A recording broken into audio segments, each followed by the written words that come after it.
What's up, dudes? It's the weekly Vigorous Q&A again, but maybe next week and the week after there'll be no Vigorous Q&A, because next week I'll be in Dubai, and the week after that I'll be in Holland. Now, in Dubai, we might get lucky. Maybe Saturday night, 9 o'clock in the evening, I feel that instead of having fun with my wife, going out to dinner, doing some cool stuff, I might spend some time with you guys. But the week after that, for sure, there will be no Vigorous Q&A. So maybe next weekend you get lucky. 9 p.m. Dubai time, so the same time as always. So that's Saturday the 13th. Luckily, it's not a Friday. Let's see. So maybe then, and the 20th for sure, there will be no Vigorous Q&A. But then when I get back a couple days later on the 27th, there will be a Vigorous Q&A. So fingers crossed next weekend, and otherwise the 27th. All right, let's get a couple things out of the way first. Excellent podcast with Paul Barnett. Already dropped last Monday. The link is down below in case you missed it. We got 20,000 views. So that's good. A very good response. Paul is a solid dude, and we had a good time talking, even though he's on the last couple of weeks of contest prep. Let's see. The Anabolic Roundtable episode 2 will drop next week, not on Monday, because on Monday will be the HCG deep dive video that took way longer to record and way longer to edit. So we finally finished that Friday, which is, well, yesterday. So that will be up on Monday.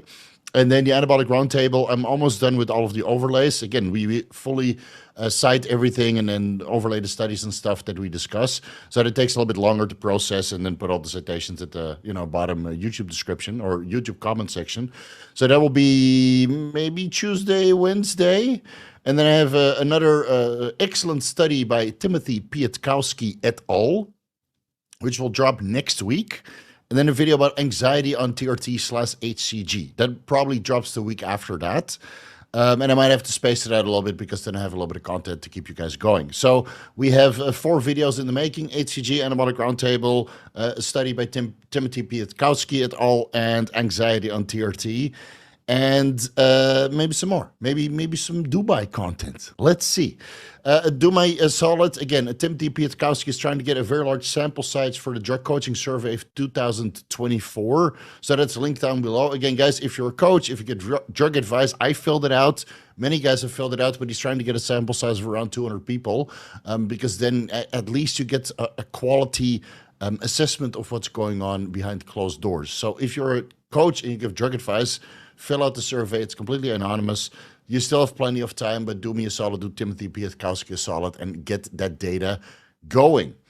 All right. It's been a year since Joe Lindner passed, Joesthetics, and we have some unreleased footage. Now, I saw that Noel Diesel already posted some unreleased footage on his YouTube channel, and John, one of his best friends here in Thailand, the one that ended up giving him CPR, before he passed. He was basically the first guy on the scene, when his girlfriend called John. He asked me to release that video on my YouTube channel. So I'm just asking you guys or informing you guys that at one point in time, this video will be released. Of course, it will not be monetized. Right? We're trying to give back to Joe's fans. This is a very funny and cool video. Joe really in his element, doing ice baths and stuff, and John was there to film it all, and he's got some appearances as well. So just let me know how you feel about that. Right, when I reported on Joesthetics' death, well, over a year ago. Well, actually, it's almost a year to the date, right? Did I do it on the same day? I can't remember, but it's a little bit over a year ago. That is now my highest viewed video, and a lot of people had no idea who I was. I didn't know Joe in real life. But his Instagram wall was his temple, basically. So most of it was about him or other social media influencers. And at that time, we just hang out and we didn't really take pictures. So anyway, so that video will probably drop at one point with a little bit of an introduction on, a little bit of backstory of John and me. And anyway, let me know how you feel about that, so we can get some feedback before that drops. I thought the video that Noel Diesel released was very well received and very well edited. That was a great video. And I think he has even more content. So that is in the making. And what else? I think, oh no, Dr. Dean St. Mart won his class, Classic Physique, and under 90 kilos, and the overall in the Irish championships. So that's good news. Let me see. Look at this sexy guy. Look at how many trophies. Classic, under 90 kilos, and the overall. So Dr. Dean St. Mart is now again the Northern Ireland Grand Prix overall men's winner of 2024. I mean, you can't get any more Game of Thrones than that, right? Okay. That's it for the updates. Let's see. Do I need to? Oh yeah, I go on holiday. So, but I already mentioned that. So I'm going to Dubai next week. I might swing by Abu Dhabi for a day, and I go to the Netherlands. I contacted Dr. James, so I'll meet him. Probably no podcast, but at least a picture and a high five at the gym. I'll meet Wesley Vissers at his gym when I'm in Holland, obviously. And I shot Mike Thurston a message, but I got no reply. So Mike Thurston is in Marbella, Spain right now, so I'm not even sure if he's going to be in Dubai. But when I arrive in Dubai, I'll just pitch the idea to people that know him because he's got the biggest podcast in Dubai. But if he's not there, then too bad. We'll do some sort of other collaboration. And if you guys would like me to collaborate with somebody in Dubai, just let me know your suggestions, and then we'll get some messages out the door. Because I don't really follow other people besides Dr. James because he's a drug educator and we got to keep up the par with what everybody else is talking about. I can't be left behind, man. All right, let's start answering some questions. Let me see if anybody's complaining about audio. No, so I guess you guys can hear me. Super chat time. DC81. Hey, Steve, in your recent interview with Big Paul, you mentioned something about taking a beta blocker instead of eating more calories. Can you elaborate on that? Thanks. Okay, so when you eat a lot of calories, you're a big guy, your resting heart rate generally is a little bit higher, right? And a lot of guys, they don't do enough sufficient cardio during the off season to keep your resting heart rate down and help with nutrient partitioning, insulin sensitivity, et cetera, et cetera, et cetera. So if you're doing that already and your resting heart rate is still down and your resting heart rate is basically eating away the calories, similar to how clenbuterol would work, right? Increasing your resting heart rate, eating away the calories. In this case, it's coming from body fat, but during the off season, it's coming from precious carbohydrates and dietary fat that you want to be storing as muscle tissue. So by lowering your heart rate, instead of eating more foods, throwing another 500 calories or 10% increment at it, you bring your heart rate down with 10 milligrams Nebivolol, or maybe the 20 milligrams propranolol once or twice per day. And then instead of having a resting heart rate of, let's say, 65, 70, you bring it down to 45, 50, and now you start growing again. Yeah. So this, I've incorporated this with a lot of big guys. I usually did a beta blocker, or at least in the past. I haven't touched it in a while because I want to initiate fat loss, obviously. But now with the Mirabegron, the beta-3 adrenergic receptor agonist, the fat loss is so insane that I might be able to add in a Nebivolol again. But I'll do another MRI I think before I go to the Olympia. So I have an MRI after 1 year off cycle or an echocardiogram on the heart. So when I was off cycle, when the heart was basically normal, perfect ejection fraction and all that stuff, right? Nothing abnormal about my heart. And then 6 months of grinding my gears leading into the Olympia so I can look 10 times better than I looked last year. And then compare, right? I did an ultrasound and a fibro scan and an echo, and I did all that shit all normal, so I didn't make a video about it. But at least, before I got my hands dirty with steroids again, I did all my checkups like a good bodybuilder should. But the idea behind beta blockers is just to reduce your resting heart rate so your caloric demand or your caloric expenditure, caloric demand goes down. And now instead of eating more food, this caloric surplus that you're now in again, it spills over to skeletal muscle where you're building muscle tissue with it, hopefully. Robert Malik asks, hey Steve, your views on MOTS-c peptide? I think it's great, but the post-injection pain might be a bit brutal. Safer than cardarine. I don't know, there's a lot more studies on cardarine than MOTS-c, but MOTS-c is a bioidentical peptide that the mitochondria produce to kind of instruct the body to provide more nutrients for the mitochondria, so it helps with metabolism. Dosage recommendations for the MOTS-c, I would do 5 milligrams Monday, Friday, intramuscularly, not subcutaneously. If you inject it subcutaneously, you basically get a rash about this big, and it looks like you have instant cellulitis, instacellulitis. And if you do it intramuscularly, if you reconstitute it and you inject right away, you might get anaphylactic shock. This is one of the reasons why I stopped using MOTS-c. And I got it from a very reputable compounding pharmacy. The side effects were just too severe. So if you wait like 5 minutes, you don't get any of the anaphylactic shock and the weird effect, just sustained energy throughout the entire week or 4 to 5 days after the last administration.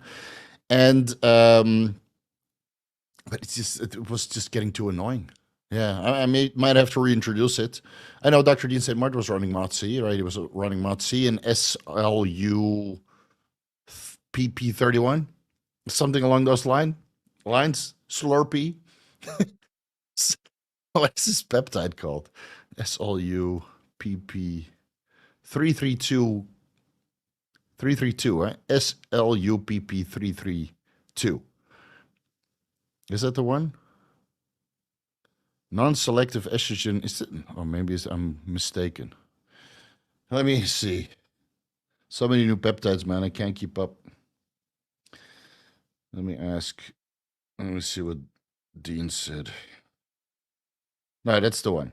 200 micrograms SLU PP332. A non-selective estrogen receptor modulator or agonist. Interact with metabolic syndrome in mice. So this is another one of those metabolic modulators that I haven't dived into yet.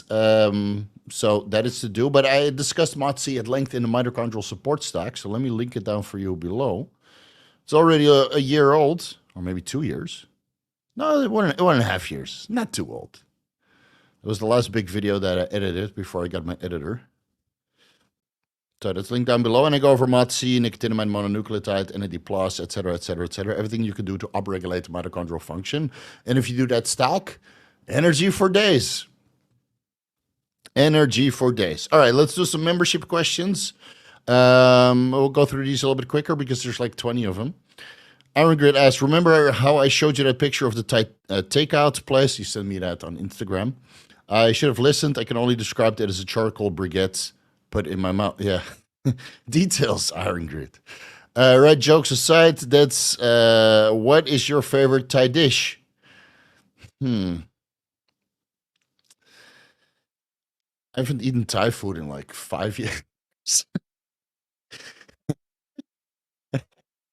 I have to say it, man. When was the last time I ate Thai food? I can't remember, man. But all the westernized Thai foods, you know, that I like if you have northern food, like the Shan State food. I can't even remember what it's called, but you have, and in the north of Thailand, you have Shan people that come from Myanmar, from the Shan State, and they brought their cuisine with them. And that food I really like. That food is absolutely insane. Yeah. That is my favorite. It's not Thai, though. It's Myanmar, Burmese food. But I honestly can't remember, man. But it would, I don't know. You go to a Thai, traditional Thai restaurant, you order all of the favorite dishes, you put it on the table, I'll sample all of them. Yeah, good stuff. Let's see. Downsides asks, you mentioned stopping work and spending all of your time with your wife and kids. Yeah, I'll go to 4 hours per day instead of 12 hours a day. So that's not completely stopping, but at least winding back a little bit. And honestly, last week I've been winding a little bit too much. I'm already in holiday mode. I started preparing for cool stuff to do in Dubai and Holland. So I did not record the Nanderlone deep dive video. I looked at the notes, 80 pages, and I'm like, fuck. Let's go on YouTube and see what cool stuff to do there is in Dubai. So you guys are going to have to wait, but it will be more fun because when I record the Nanderlone deep dive, at least my face will be bloated. Not streamlined like it is now, but it will be bloated from an entire holiday of eating garbage. I'll still eat clean, but you know what happens after a holiday, you get a little bit bloated, especially traveling for like 13 hours by plane. You're just moon face. Okay, back to the question. How will you instill work ethic into your kids if they don't see you going to work every day? That philosophy. Well, your kids don't have to see you go to work because I work from home. So if I work 4 hours per day and I get shit done and pay the bills, isn't that enough? I'd rather spend time with them so they can learn something new, learn Monopoly and learn I don't know, smart video games or strategy games, real-time strategy games. Or I know when I want to go to Disneyland, you just prepare for like 4 weeks straight. They said, listen, we can go 2 days. It's going to cost this amount of money. You have a Genie Plus pass, but some rides you have to pay for. So let's make a cost-to-benefit analysis and add some hotels and see which rides you want to do, and you learn them how to prepare for shit like that. So that's work also, man. I don't think your kids need to see you go to work. I think your kids need to see that you get shit done. And I'd rather spend time with them than make another, I don't know. At that point, it's just another zero. What's the fucking point? What's the fucking point, So no, I will instill some proper values, and they'll be way ahead of all the other kids, and they'll be fucking killers, intellectually, emotionally, and from a business perspective. And then it sucks because they won't be able to hang out with kids their age. It is what it is. James B asks, critique my cycle, 10 milligrams Anavar sublingually every day, 20 milligrams testosterone from homebrew every day, 10 milligrams DHEA and P5, so that's progesterone, applies to the balls every day, 5 milligrams oral androsterone every day. I guess you have your reasons for it, but it sounds fine to me. You're basically doing identical hormone replacement besides the pregnenolone. Maybe your mitochondrial function is sufficient. 10 milligrams DHEA, and if that absorbs, apply to your balls, go for it, man. Androsterone, I don't see a reason to run it, but if it works for you, it works for you. I mean, I don't have to critique your cycle if you get great fucking results. It's not something I would do, but if it works for you, then go ahead, man. Everybody's different, and if you find a unique formula for you as an individual, I'm all for it. There's 1,000 roads that lead to Rome, and all that matters is that you get to Rome healthily. This is true as, hey Steve, when would IGF-1 LR3 be used optimally? Cutting or bulking? Just whenever you can afford it. What's the reasoning behind that? It doesn't matter. If you use it for cutting, it will help with nutrient partitioning and fullness. And if you use it while bulking, it will help with nutrient partitioning and fullness also. But when you're cutting, the dosages probably need to be higher because there's less nutrients to partition. So you need to up the dose to get the same amount of nutrient partitioning for the nutrients that you're lacking. And then we're still eating nutritious foods when we're cutting, but the calories are lacking. And when you're bulking, you can probably get away with less. So arbitrary number, I'm running 500 micrograms Increlex while cutting. I have great fullness, full as fuck. Full as a house. End of the week, haven't had carbs since, well, a little bit of fruit post-workout, but it's 70 grams of carbs. Full as a house. The 225, 230 pounds over the day. So, but if I was bulking, I would do significantly less because the nutrient partitioning is obviously enhanced because all the nutrients are there. So I would run maybe 100 micrograms. And I haven't touched IGF-1 LR3 because I'm one of the select lucky few to have access to Increlex, recombinant IGF-1. So I don't need LR3 or DES. Fuck, kill that noise. Right, that's child's play. rookie drugs. But yeah, if I didn't have access to Increlex, then I would run maybe 100 micrograms IGF-1 LR3 bilaterally during the bulking phase, and up to 250 micrograms IGF-1 LR3 bilaterally on a cutting phase. And then I would have the same level of fullness for a lack of calories. So that's the reasoning. Let's see. Also asks, how do you break through a plateau? I seem not to progress anymore in size and strength, even when I push the food and dosages of the PEDs. Reduce the volume, but increase the intensity. So instead of doing 10 working sets, you do 6. And those 6 working sets you take to insane failure. So you spend less time on junk volume, less on fluff. Your sympathetic drive isn't as stimulated, so you don't have this elevated resting heart rate continuously. And then maybe at one point you need a beta blocker, like I mentioned earlier. So reduce the volume first, increase the intensity of what little working sets you have left. Focus on the compound movements, do a little bit of ancillary work on the body parts that you want to improve. So instead of doing 10 sets for chest and then 5 sets for triceps, you do maybe 4 to 5 sets for chest and 2 for triceps. Job done. Half the volume, but increase the intensity. And you know that if you have 1 working set per exercise, that you have to go all in because you don't get another do-over. You don't get a backup set, fucker. You don't get a backup set where you're like, the first working set, I only got 6 reps. I should have gone to 8, so now in the backup set, I'm going to go to 12. No, you better get those fucking 8 reps. Yeah. because you don't get a do-over. And then later on, there's a beta blocker to push you past the plateau. But not everybody responds well to beta blockers. Even though the guy that said initially that he didn't respond to beta blockers is now on the beta blockers. Right, Chase? So I'm hoping it is working for him. We didn't discuss that in the podcast, but I know you did. And so things change and protocols change, and I'm all for it, man. Dubster Buster asks, hey, Steve, 20 milligrams Anna. I'm assuming that's Anavar. Or is it that airline? 20 milligrams Anavar every day bloods my bowel function and causes firmer stools. I researched that Anavar could be less harmful if you have Crohn's IBS. You seem to have a lot of issues. Crohn's IBS, type 1 diabetes. Maybe this shit is not for you, man. To my surprise, I found a study with AES, including Anavar as a treatment for IBS. What is your experience and knowledge when it comes to Anavar's bowel and gut function? I have never heard anybody have issues from Anavar for IBS or gut function. So maybe you need to take it sublingually.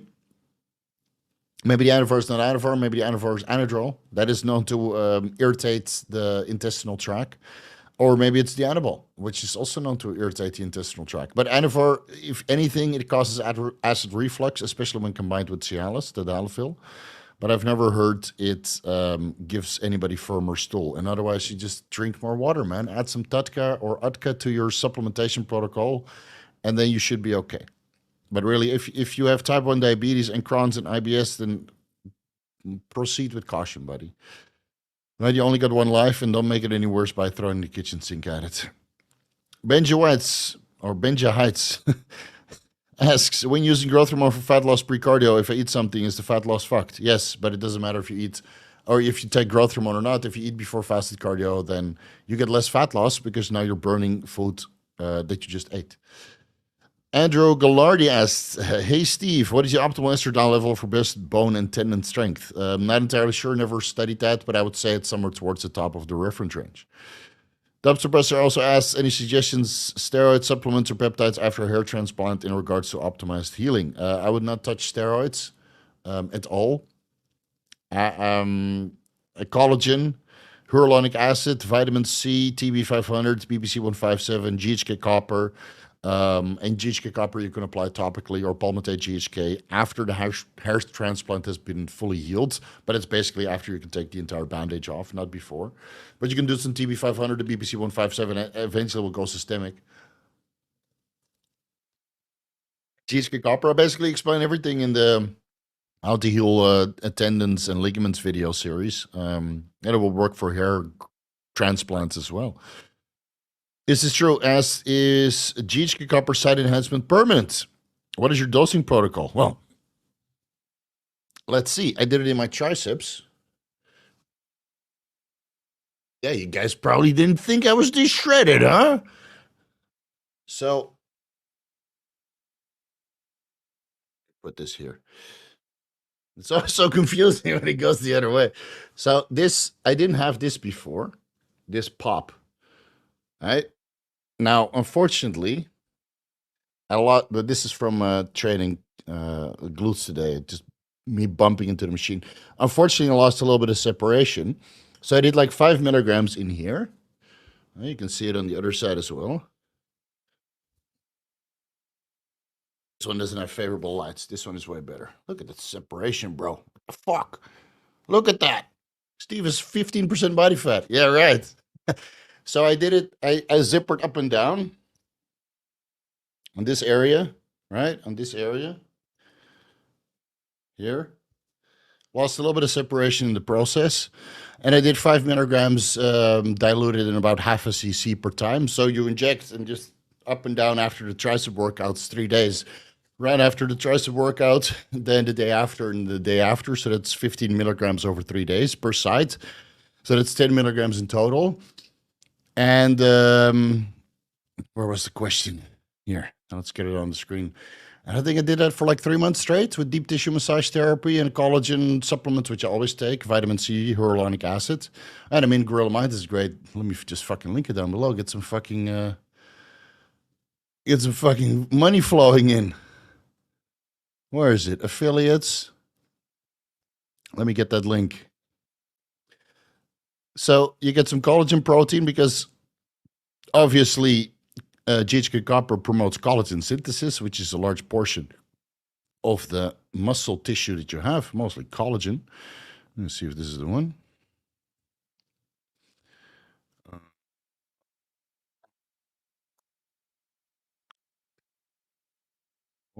Is that the correct one? Collagen peptides.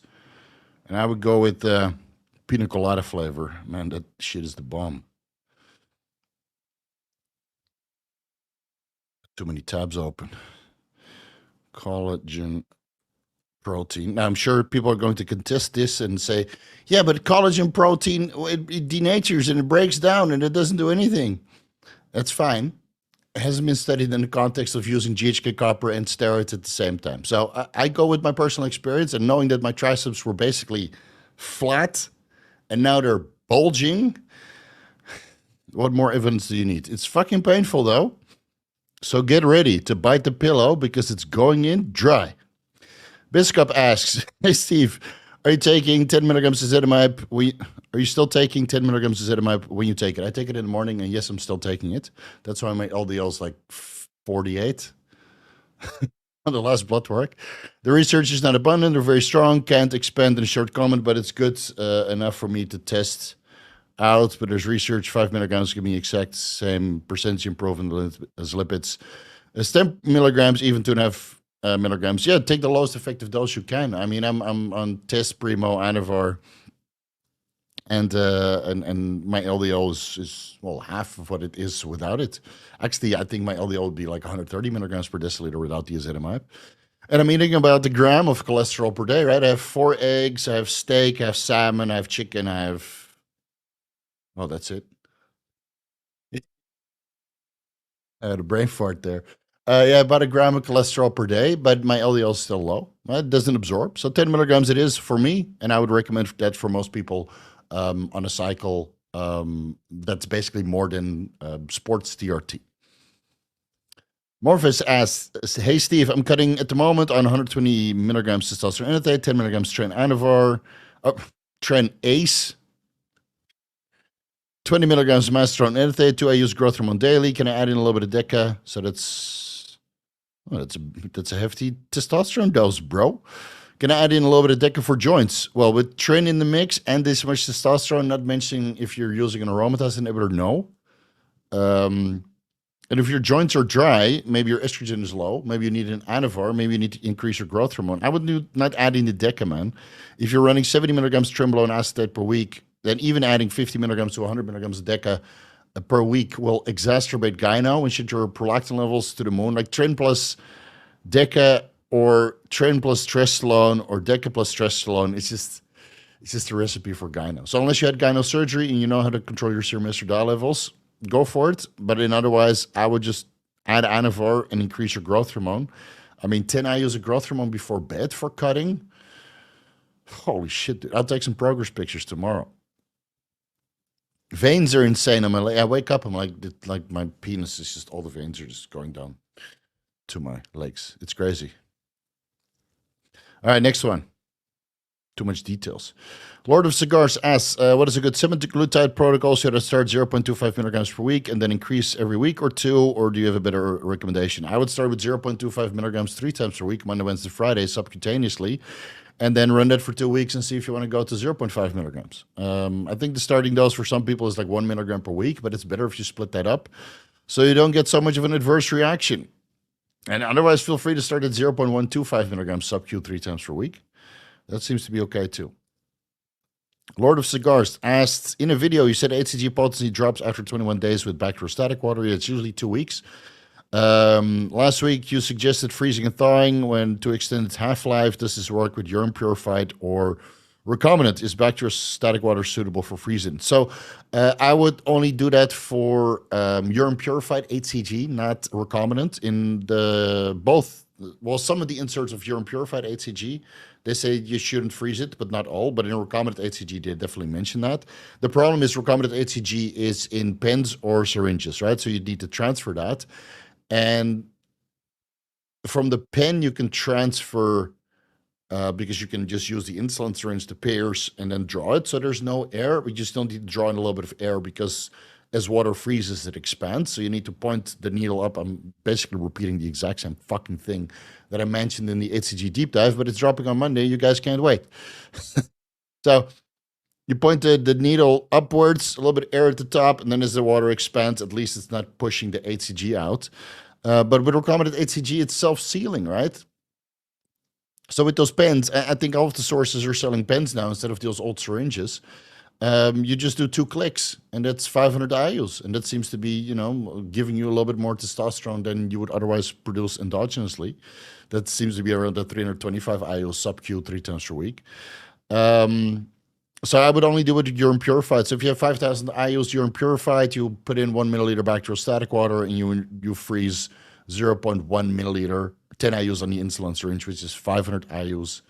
Urine purified HCG now reconstituted, and then technically based on the molecular structure, the outside is the inside is hydrophobic and the outside is hydrophilic. So water can't enter, crystallize, and tear the subunits apart, or if the A and the B subunit. So if water would enter, crystallize, then it would just kind of tear that apart. But since it's hydrophobic on the inside and hydrophilic on the outside, it dissolves in water. The water can't enter, so it won't crystallize inside. And the water that's outside, as it's crystallizing, it expands into the surrounding insulin syringe. So technically it should work, but urine purified HCG sucks. Potency is like between 80 to 97.2%. And recombinant HCG is the same as growth hormone and insulin. Potency is purity is 99.7% or higher.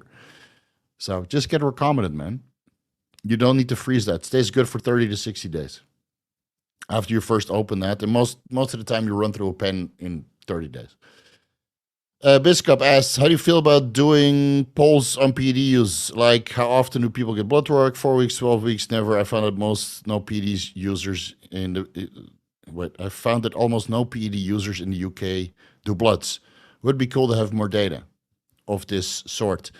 I think it's a waste of time. And people are just stubborn. People are just fucking stubborn. Even in my immediate surroundings, people that have direct access to me, they're fucking stubborn. And they get themselves unhealthy. So you either do it or you don't. And if you don't, you pay the fucking price. It's that simple, man. We're all fucking adults here. Everybody knows that you need to do blood work, and it's just stupid if you don't do blood work. So if you have edema, you do blood work, you do organ imaging, you address it.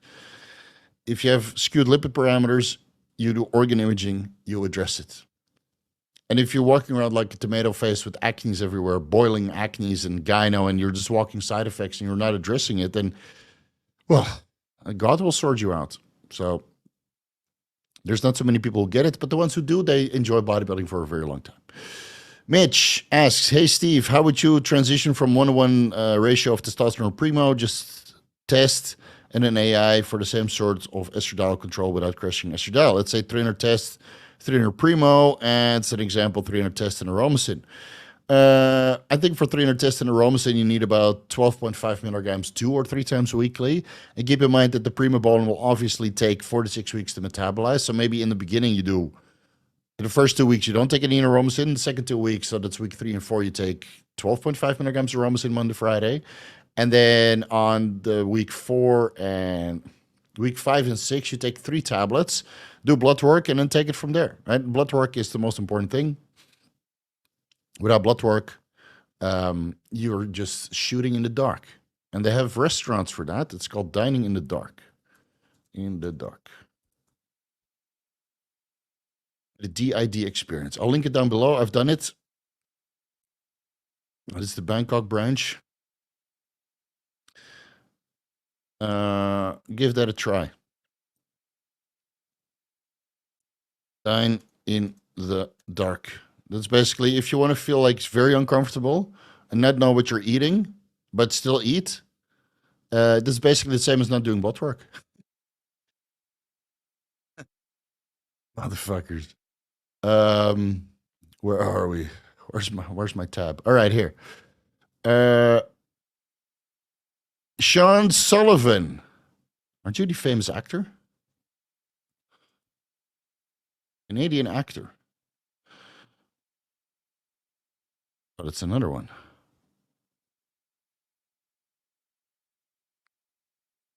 Sean Sullivan. Never mind.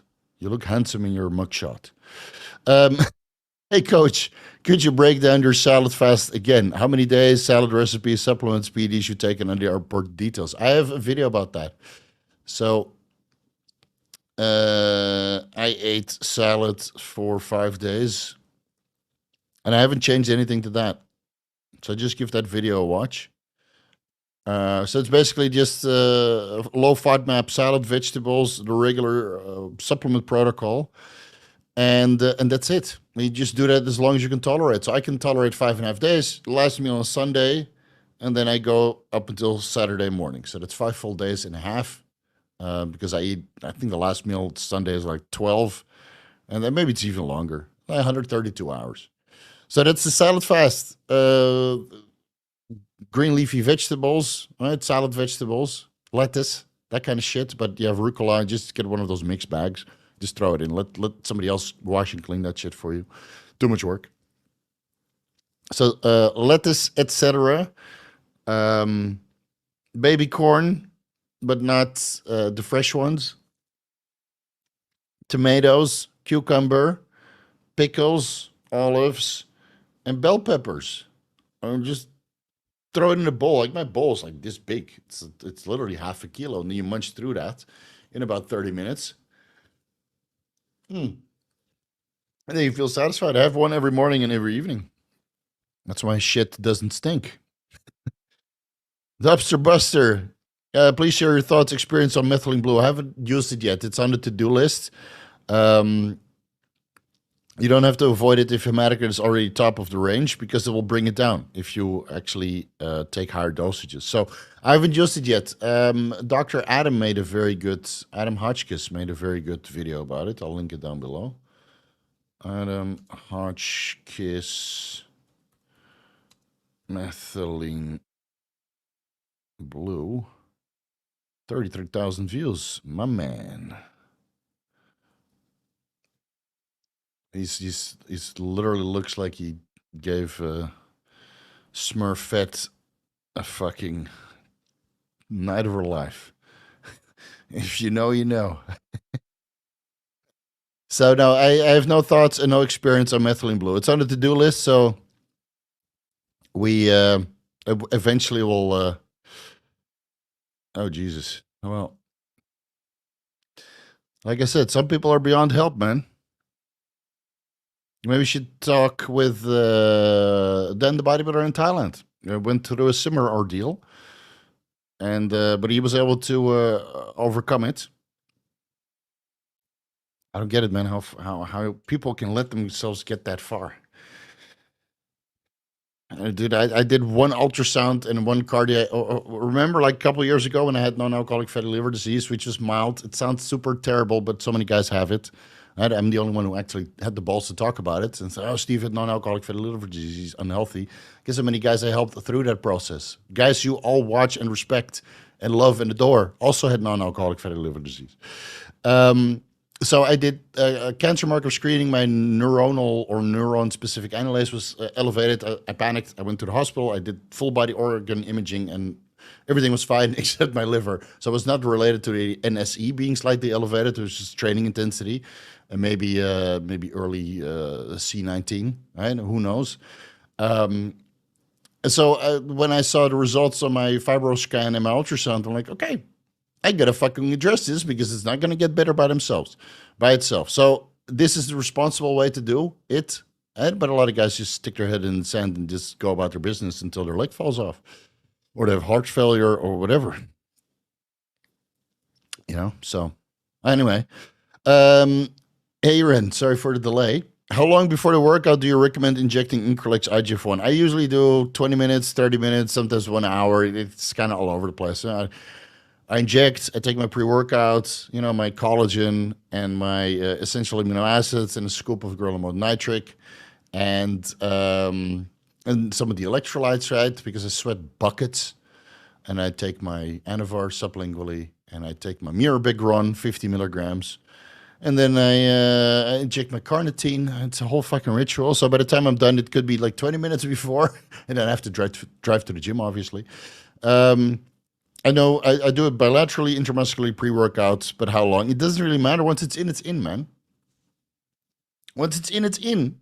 It could be 5 minutes or 1 hour. It doesn't metabolize as fast as 1 hour, but I would just sometimes in pint, I take a shake, I go to the gym, I got my warm up done maybe 15 minutes after the injection, and my chest is like fucking here, it's like fucking pumped off the bone. Look at that.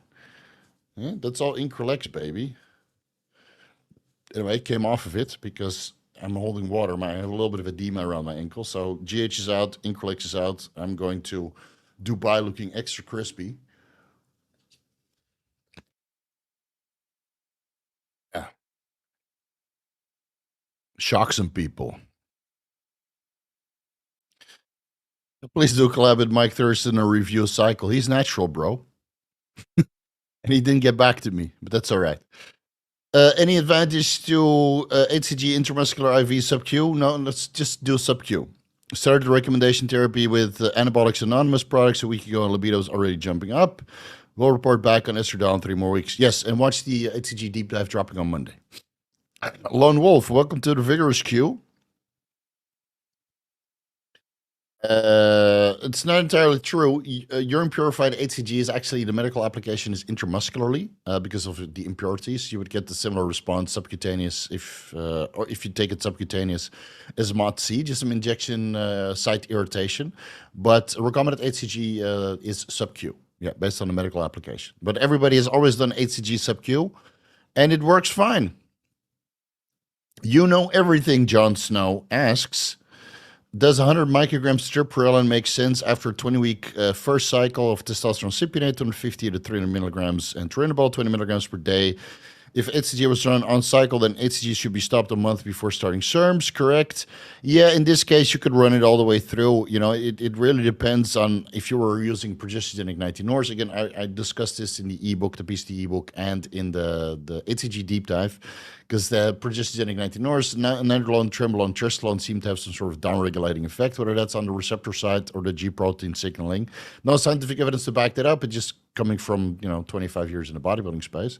I have many a client anecdotal report to look back on. So in your case, you would have to wait until the testosterone cypionate metabolizes and turinabol, so it would be 4 to 6 weeks on HCG only. Then you stop the HCG 5 days, so testosterone and estradiol levels are dropped, maybe 2 weeks, at least until you feel clinically androgen deficient. And then you take 100 micrograms stripterelin to increase your gonadotropin response and increase your luteinizing hormone, follicle stimulating hormone. And then I would check it maybe a couple days later to see if 1 shot of tripterelin was sufficient, but in most cases it's not. And then you would still need to take the Clomid or the Enclomiphene and the Nolvadex. All right, so do some blood work along the way and then see how everything goes. Frog therapist lives in Thailand. Hell yeah. Living in Thailand is the best place to be. Well, not the best place, but it's a great place. Let's see how Dubai is like. I haven't been there for years. Disillusion became a YouTube member, and you have some questions here. Do you have PayPal? I want to buy a super chat. Oh, okay, I guess you figured it out. I take 400 milligrams test, 700 milligrams masteron per week. I want to increase the testosterone. Is there a limit where masteron would have diminishing returns regarding its effect on estrogen, adding an AI or increasing masteron further? No, you can run like 2 grams of test and 700 mast if your individual aromatase expression and your body fat levels are low, and then your estradiol would not be high. So maybe you check your estradiol levels now, see where it's at. Maybe this 400 test to 700 masteron gives you perfect estradiol levels. And if you increase the test to 700 milligrams in a 1-to-1 ratio, maybe your estradiol goes up disproportionately and you no longer feel and look good. Or maybe it's too fucking low and thus you need to increase the testosterone, right? So do some blood work first and then decide on based on that. All right, blood work, and then you'll have to see. I asked it here, but now you got the member badge. So yeah, blood work, and then see if you need an AI or not, or see what your response is on more tests and masteron. 4 weeks later, right? You can do your blood work now as a baseline, then pull the plug and say 700 test, 700 masteron. Do your blood work 4 weeks later again, so that's 2 blood works, and you only have to check serum estradiol levels. So it's not like, oh, I have to do full blood work. No, just 1 marker, bro. It's like $20, $50 at most. That's at the cost of a vial of testosterone. Which, if you think that's a lot, then organ imaging is way more expensive. And gynecovascular surgery, even more expensive. So, and then adjust from there. Maybe increase the testosterone or add an AI, whatever you feel is, required.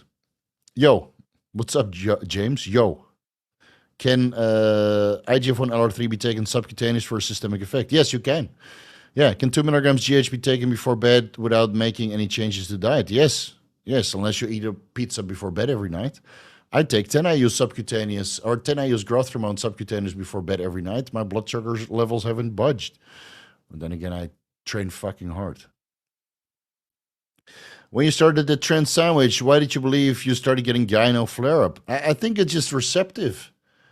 Yeah, I mean, now it's completely subsided. I mean, the trend is out for what, 6 weeks?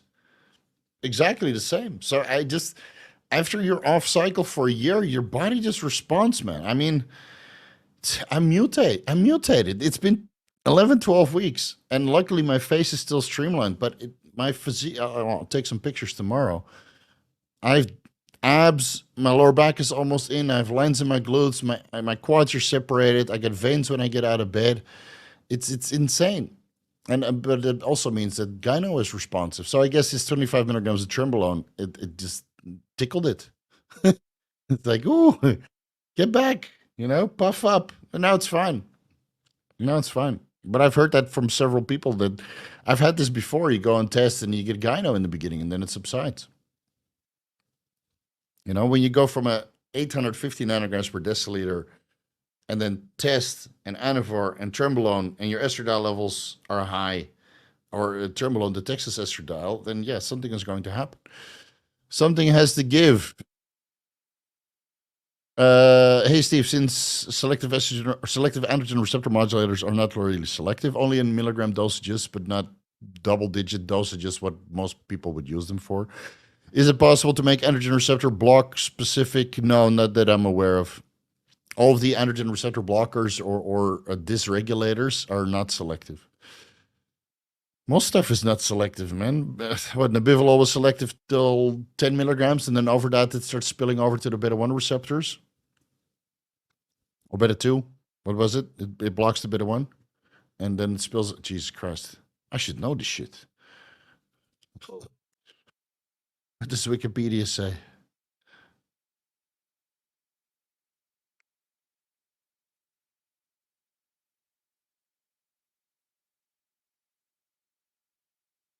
Yeah, by blocking the beta-1, but it spills over to the beta-2.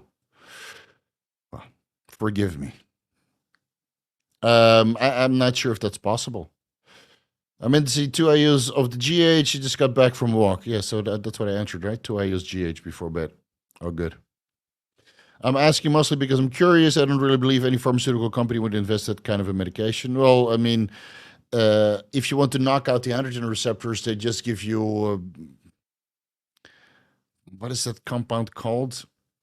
There's something that would just basically castrate you. Then you have no endogenous testosterone, diet testosterone, estrogens anymore. The megadosing triptorelin would do it, 11.5 milligrams, a couple days, and then you're castrated. It's in the case of cancer. Uncle Steve, if somebody who previously identified as Dutch, will he be supporting the football team after his podcast? Is there football? I don't follow that shit, man. But feel free to support it, man. If you like football, then go support it. Nick Howard, super sticker. Well, let me keep my eye out for a question just in case.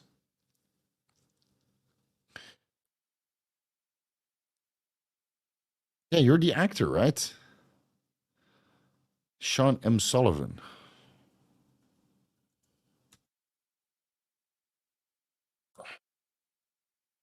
There you go. Look at this guy. Played in Civil War, Black Adam, and the Ozarks. But you're not allowed to take steroids in Hollywood, Sean Sullivan. Do you have any spicy stories about the other actors? Good on you, man. Good on you, making it big in the Hollywood. Stunt performer. I like that movie. What was it called? Man, I already forgot. Stunt movie.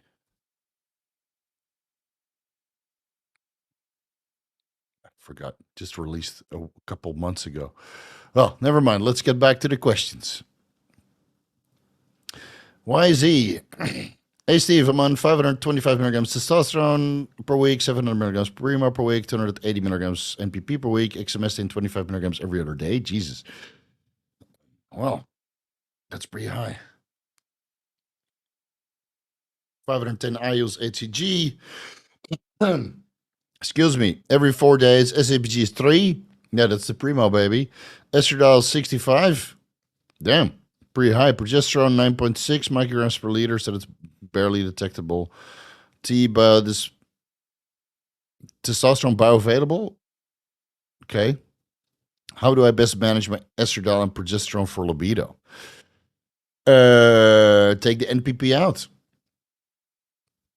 because the NPP could detect as progesterone and will certainly enhance your serum estradiol levels.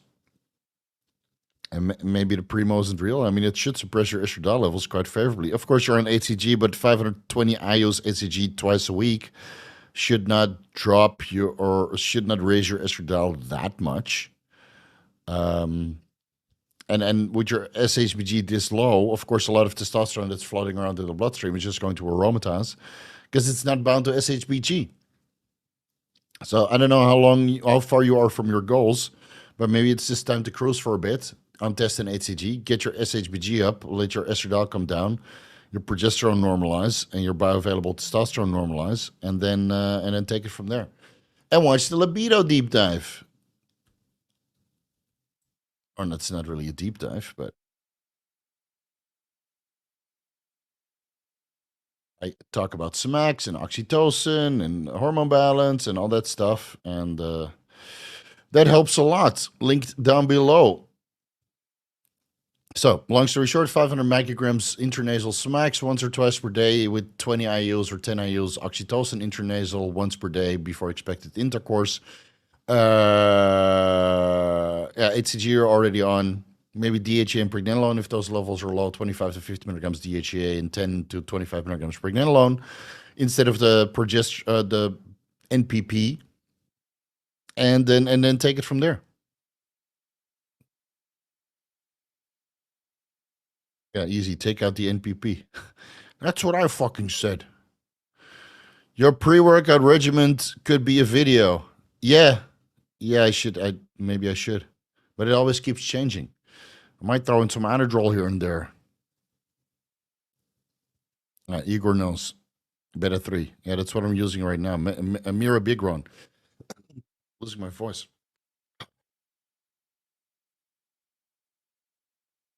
Too much training today. Did hamstrings fucking hard. I will compare clenbuterol to albuterol to Mirabegron when I get back and have some more experience with this compound, because I think Mirabegron is superior to all of those, man. And who? Let me go back in my. I think it was 3 weeks ago that somebody recommended it, but I can't remember who it was. It was a doctor, and he super chatted like $20 to tell me about this. Mira, here, 2 hours. Let me just quickly find out who this is, because I usually don't get good tips, but when I do, it's worth remembering who gave me the tip. Don't even go there.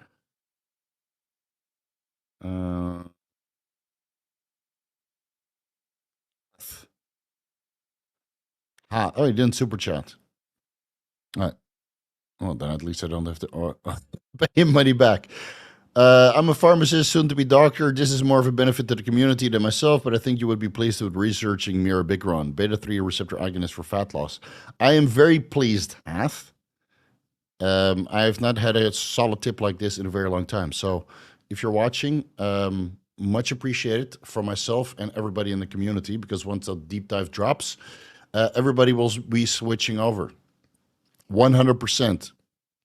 Or at least if you can get your hands on it. Fuck, man, it's expensive. It's like $50 for 30 tablets. You run through that in 2 weeks. So, Glen is certainly a lot cheaper. You can get that for like $10 for 100 tablets. And you only need half a tablet or one tablet per day, like 20 microgram, 2 servings. But then your heart rate is fucking high. And now my resting heart rate is untouched unless I go to the gym. And then you get that albuterol effect. Anyway, I will save that for a comparison video. This is true. Is Tren the only steroid that has synergy with IGF-1? No, I mean, it's been documented, obviously, in the animal studies, not in any human subjects, because there's no human studies available. But from all the research that I've done, it hasn't really been studied in the other steroids, or maybe I overlooked something, but I still got Boldenone to go through and a couple other ones. So, I mean, Trembolone is known to increase IGF-1 levels and you know, maybe improve insulin sensitivity, right? Anecdotally. So, yeah. It's a good combination. I mean, I grew like a fucking weed, man, on 25 Tren and Increlex. Good shit. B. Jones. Fall Guys. Yes, Fall Guys. Great fucking movie. Great fucking movie. I always forget these names, dude. And then somehow I remember Acolyte, which is a terrible series. But Fall Guys, a great movie. Yeah. Steve out here exposing these people. Stop. Well, you guys asked for it, so let me run my mouth for a bit. Yeah. Stop. Sean, why weren't you in Fall Guy? Mark, all right. Please answer super chat. Yeah, I'm looking for it, bro. Oh, jeez, it's right here above it. Relax. Hey, bro, I hurt my knee. Nothing diagnosed yet. Waiting for MRI, but currently thinking of PRP and BPC and red light. Would appreciate your thoughts. Yes, I'll wait for the diagnosis, because if you have torn ligaments and you need surgery, then obviously, besides PRP, which you would administer after the surgery, BBC 157, TB 500, maybe GHK copper for the incision site, growth hormone, Anavar, etc., that will all be after the surgery. And if you hurt your knee and it's a torn meniscus, maybe in some instances, you can let that go. Or maybe it's, you know, terrible inflammation. Maybe you have bursitis. And the treatment depends on the diagnosis. So if you're waiting for an MRI, I would just let it rest. Maybe use a little bit of TB500, BBC 157 to get the inflammation down.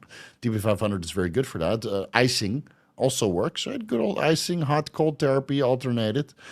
And then PRP, maybe that's not even needed.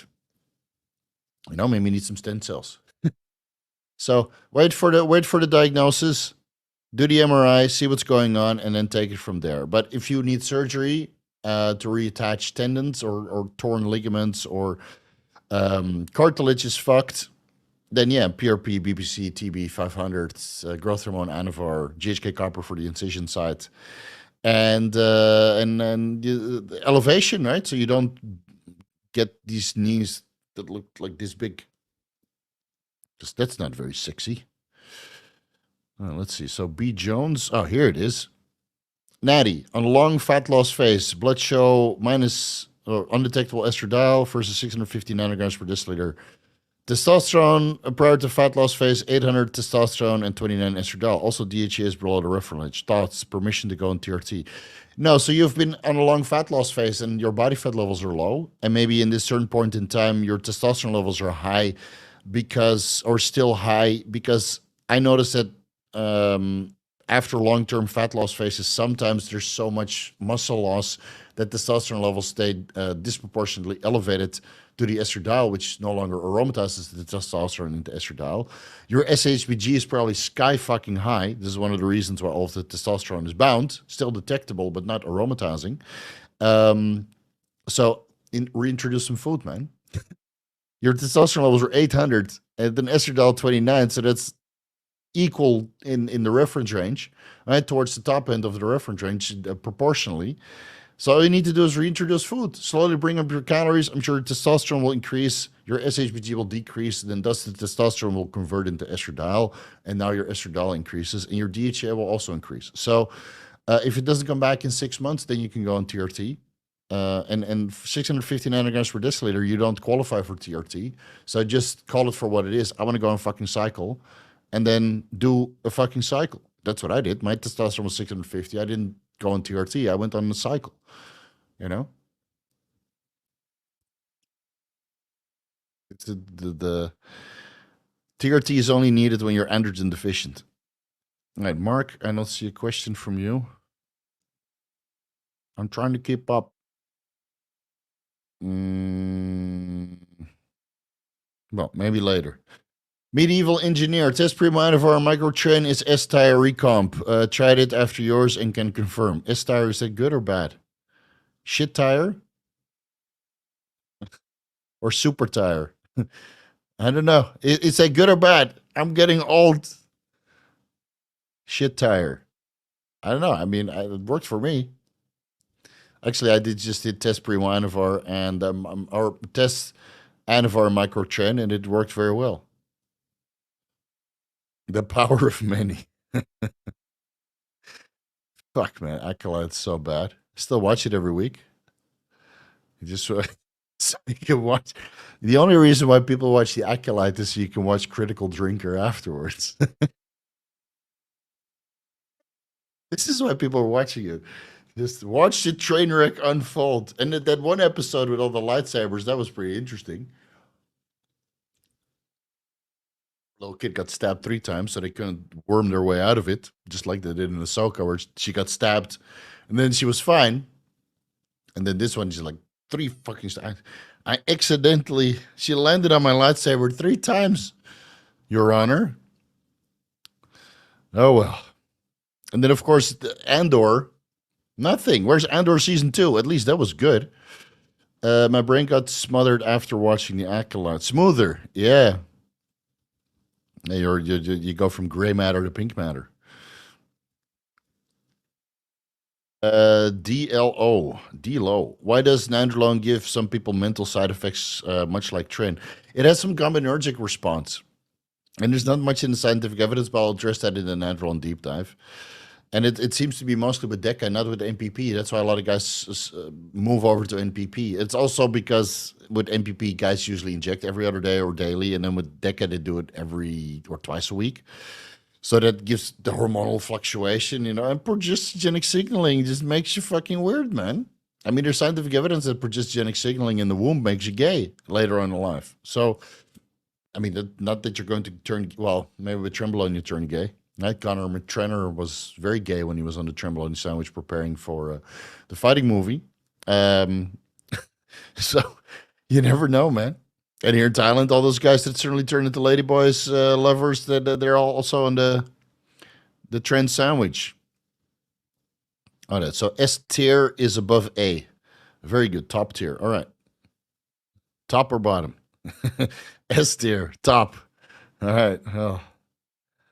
GOAT category. Any thoughts on Najinla? Looks promising, but I haven't talked to anybody who actually used it. I know that Roman Fritz used it for a while, so I'll address that on the podcast with Roman Fritz and Evan Sintapani. But I haven't used it, haven't seen it anywhere. People asked about it, but I don't know. It looks promising. I mean, it's a growth hormone attached to HCG subunit, right? To extend its half-life. But personally, I think I would only use it in a fast. Where you do like a fast and you shoot like 20 IUs of Ngenla, or Ngenla, however you pronounce it, 20 IUs in the morning, and just don't eat and just enjoy the fat loss and the recomp. James B, what do you think about proper R-rated Star Wars with gore and zero feminist bullshit? I would watch that. I'm sure there's some fan movies out there. I mean, Star Wars Theory is working on Vader Episode 2, and it will be released next year. That will be fucking good. Let's be honest. I mean, it's made by a Star Wars fan with a big fucking budget. I think the episode will be like $1 million when he's done with it. And it will be free for the community. Well, you have to sit through a couple ads. There is this anime series, Anime Star Wars. That one was actually interesting. Was it Star Wars Visions? And that was almost gore. Almost gore in there. This is the one, right? There's 2 seasons. Well, what do you know? I might have to download something for tomorrow. Let me link it down below.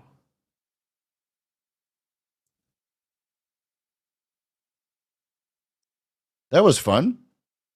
Star Wars Visions and Andor. That's the best Star Wars we had in a decade. If you had 10 months to train for a strength event, strongman, how would you structure your cycle, party, orals? I don't know, man. I never trained for a strength event. And it's been such a long time since I coached a strongman. But if it's 10 months, then the majority of that will be test and boldenone. And then later on, you replace the boldenone for tren. And then later on, you throw in the halotestin. I know Winstrol will tear yourself apart. The Anadrol will make it difficult to make weight and difficult to eat. And the halotestin just gives you raw, pure strength. So test equipoise boldenone for 8 months. And then dosage is escalated upwards. Proper training modalities, obviously, right? Intellectually designed. Don't ask me. And then you switch the boldenone for tren, and maybe some Anavar, and then you switch the Anavar for Halo, and then you eat your Cheerios, and you get fucking on the platform and start bleeding out of all orifices while you hit your PR. I have no idea what that is. Opinions on oral native testosterone. I have no idea what that is, buddy. And oral native testosterone sounds like a marketing pitch.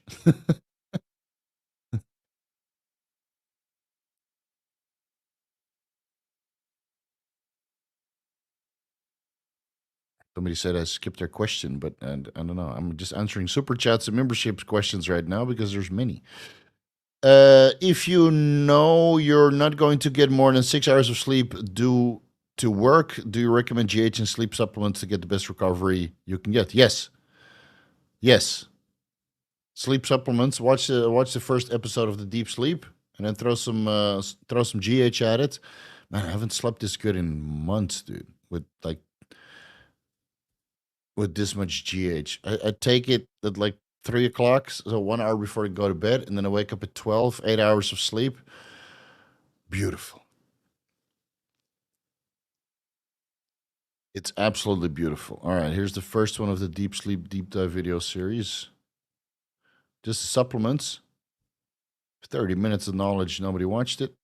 30,000 views, that's not bad. That's not bad. All right, it's linked down below, and then add in some growth hormone. We'll watch all 4 parts. I even go over the medications, even though I'm not a fan. And take it out, you know.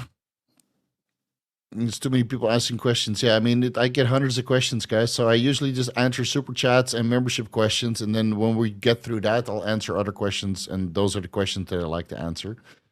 But just because you're asking questions doesn't mean you're entitled to an answer, bro. That's how life works. James, do you know if there's still possible to get Tunaject with B vitamins that Dorian claims he have used? Could be fun to use. Never heard of that either. But if it Tunaject,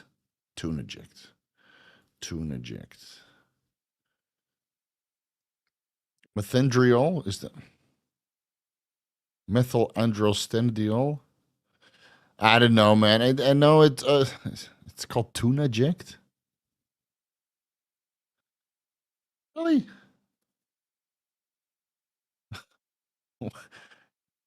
Google, why do you give me? Oh, apparently, it's injectable Tunaject. I've never heard of that, and I doubt you'll turn into Dorian Yates.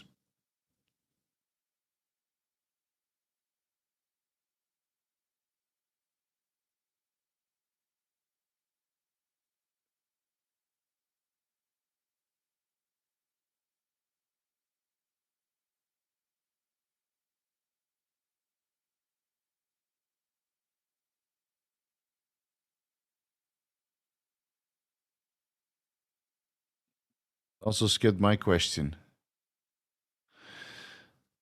Maybe we should stop doing these Q&As. And then you guys can just figure it out yourself. I mean, you're not a member. It's not a super chat, so what do you expect, man? For my question, estradiol is pretty okay. It's about 49 picograms per milliliter, reference below 44. All is good, except some back here and here. Okay, you have a back, great. Nothing serious. I would expect some is expected. Yeah, all right, that's great, man. I have no idea what the fuck you're talking about. So I answered your question. I have no idea what the fuck you're talking about, bro. And I don't think anybody else in the chat is that either. Maybe Skynet is not real after all. Jason Cole was going to do test Primo, 10 milligrams Anavar and Turinabol, add on trend towards the end, and swap out the Turinabol for Halo. Yeah, you can do that. Red blood cell, it counts pretty high, so nervous about equipoise. I don't know, thanks. Also low dose Deca shots. Yeah, you could do low dose Deca alongside your Boldenone. And again, hydration, man. Methylene blue brings your hematocrit down. Telbasartan in certain cases, but enalapril is far superior. And, you know, and otherwise do therapeutic blood donations. So there's always a way to get that in range. Help in recovery, my FSH, please. Do a post-cycle therapy or inject some FSH. That is the way to do it. I have a video about PCT. It's great.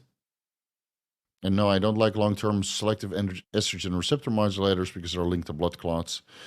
And I lost many A people, we have lost many A people to blood clots. So inject your FSH or do a post-cycle therapy. You can use Clomid or enclomiphene for 4 weeks, and that's it. I'm going to mute you because you're spamming. Nobody gives a fuck about oral testosterone, man. Nobody gives a fuck. Real men inject. Go take some SARMs and fuck off. One man. Steve just pulled a Trump on in. I have no idea what he's talking about, and frankly, I don't think the chat knows what he's talking about either. Yeah. Yeah, some guys just answer my question. And then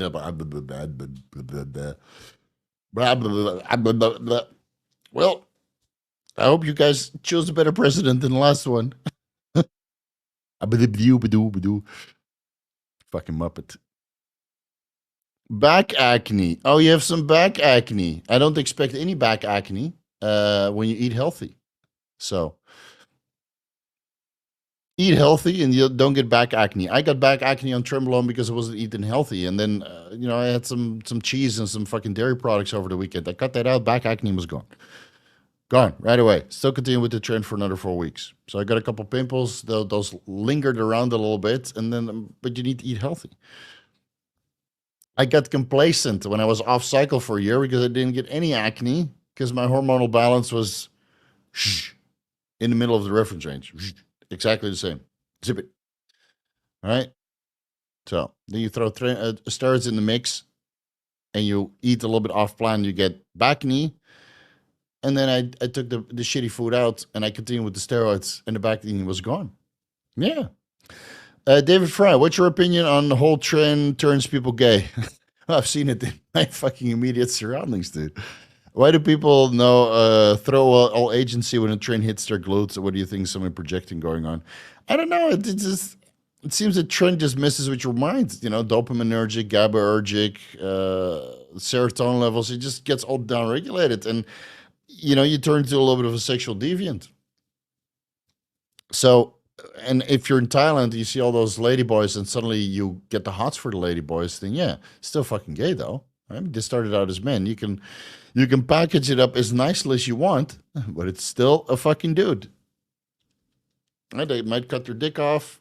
They might make a vagina out of a part of their asshole. Makeup, tits, the whole shebang. It's still a fucking dude. So it's still fucking gay. And but that's fine. I mean, it's okay to be gay. it's nothing wrong with being gay, but it's still fucking. It's not straight. It's fucking gay, right? And the LGBT plus whatever community, Um, they're so busy with labeling and wanting to be unique and stuff. I mean, they get a whole fucking TV series, the Acolyte, but it's maybe they're all on trend over there. Let's put some eye candy in there. I don't know, man. Some guys are just on the edge, and they need a little bit of trend to get them over the edge. Who knows? Maybe they like it. I can't imagine, but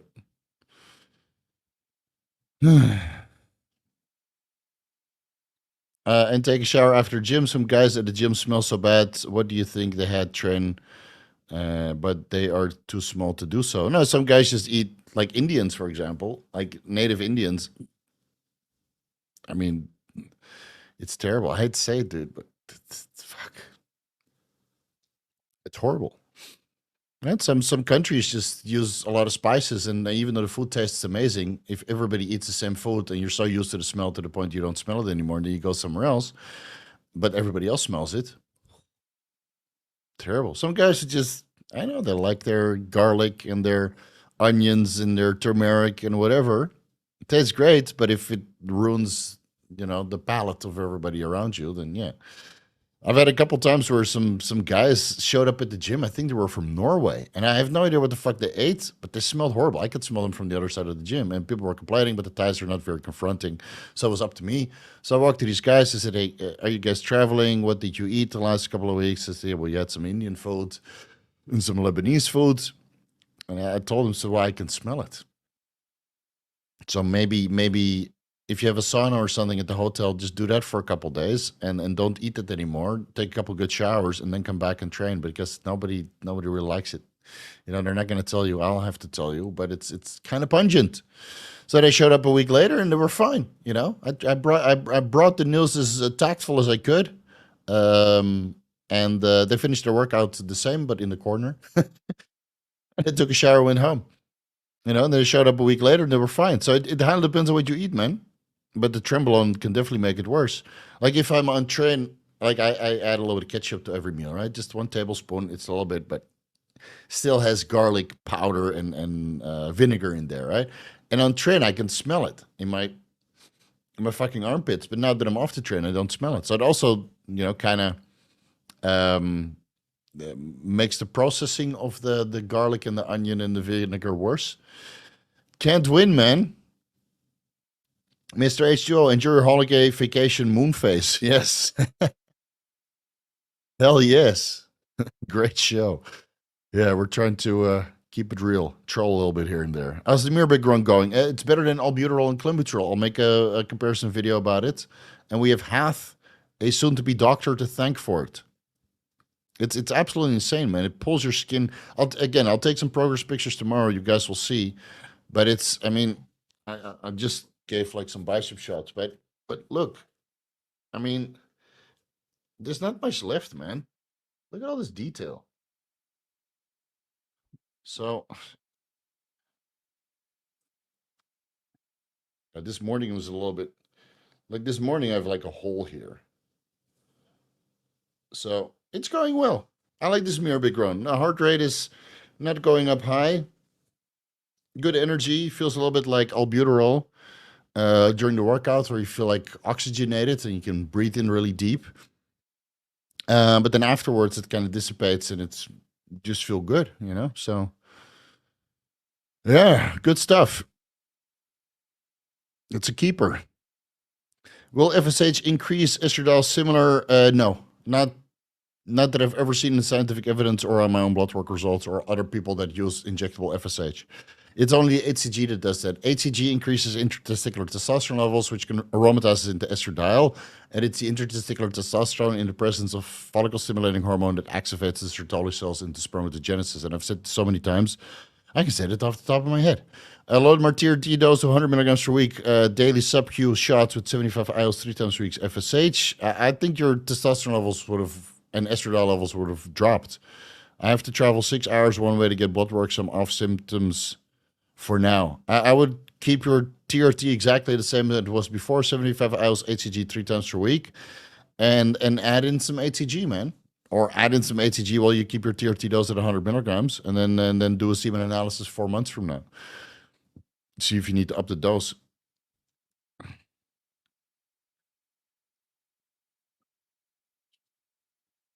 Steve, do you think that women are easier or more picky these days? I don't know. I haven't been in the market for a decade, man. I'm married. So I don't know. I don't approach women, and a lot of women are very friendly and easy with me. I, if my wife divorced me tomorrow, I'll probably be able to have access to 20 women if I wanted to. I'm financially secure. I'm not ugly. I have a good body, okay personality. I think it's going to be easier now than 20 years ago when I was younger, when I didn't have this body and didn't have this personality and didn't have this financial security and didn't have 120,000 subscribers, which gets some women wet, which is insane. But some women, huh, look at the subscriber count. Oh, it's got 5 million followers. Oh, and the whole floor is wet. You'd be surprised, man. I mean, I've seen some DMs. I mean, Joesthetics, dude, his DMs, you should have seen them. Imagine Chris Bumstead's DMs. It's like every other message must be a pussy. So, no, I don't think that women are any easier. I think, or more picky. Maybe they're more picky these days because of social media, right? So you constantly see these men, and I think everybody just has higher standards, but the men also. Men and women just have higher standards. And that is frustrating for couples who are not, they have high standards, but then they get second picking. And they both get second picking because both partners are basically not up to par with the higher standards of the partner. And that's where the troubles of the relationship come in. Right? Because they're like, why the fuck am I with this girl or guy when I could be doing so much better? But you can't, because you don't have a high education or the money or the life experience or the personality or the body, or the financial security or the intellect or the wit. Right? So you get exactly what you are yourself, a 6. And I know that putting a number on it is fucking horrible, but not everybody is meant to have a great relationship because there's not so many great people on the planet. But when you do find that person, then you wife up and you marry up and you never let that break. And that being said, I don't know so many power couples, man. I don't know. And I went through so many women when I was single that I knew exactly what I needed. And I wasn't picky going through women. Oh, 7, sure. 9, yeah, why not? 6, only if I'm drunk. I've been drunk many a time. Work on yourself, man, and then the women will come. Work on yourself, dude. And it's the same for women. Work on yourself, and the men will come. Right? There's a lot of boys in this planet. I meet them all the time. Right?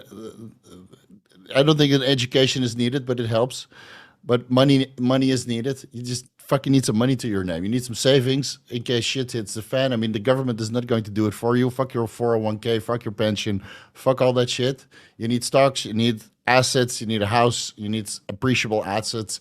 That's all up to you. Nobody's going to do it for you. And you're not going to land a babe if you don't have some fucking assets to your name. It's that simple. It's that simple because you need to create security, and then if you have a social standing, you can pick. You can, even if you're butt ugly, at least you need to go to the gym and be somewhat fit. But even if you have a horrible face, you can still pick, right? Because everything else overcompensates for your horrible face. I've seen plenty of guys that are not very attractive with beautiful women that are also very intelligent and go-getters and just the same as they are, because everything else matches. So just work on you, man. Just work on you. I think if my wife divorces me, I have women for the choosing. Really, because I got my shit together. As arrogant as that sounds, I think I got my shit together, man. So I don't think it will be very difficult to land another one. But my wife will never divorce me because we're beautifully happy. Yeah. Okay. So let's go back to the drug questions. Is there a hole? There's a Yes. Yes. Yeah, but only after fucking Jim Beam Coke Zero, man. When is the next non-PD live? Maybe when we're in Dubai. Then we'll do a quick one from the Dubai fountain. Hopefully the internet is good enough. Fucking, you have to deal with this. Like in Dubai, you can't use Zoom or Skype. Remember? Maybe you can't even log into StreamYard, and they have to use a VPN. It was fun last time. We should do it once in a while. I should get plastered on camera again, like New Year's. That was a lot of fun. Looking jacked, by the way. Thank you.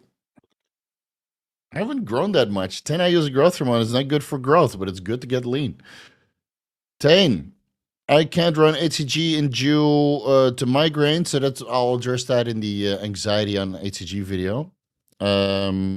Might try to add it back in. If I do, what can I expect with FSH in daily subcutaneous 100 milligrams per week?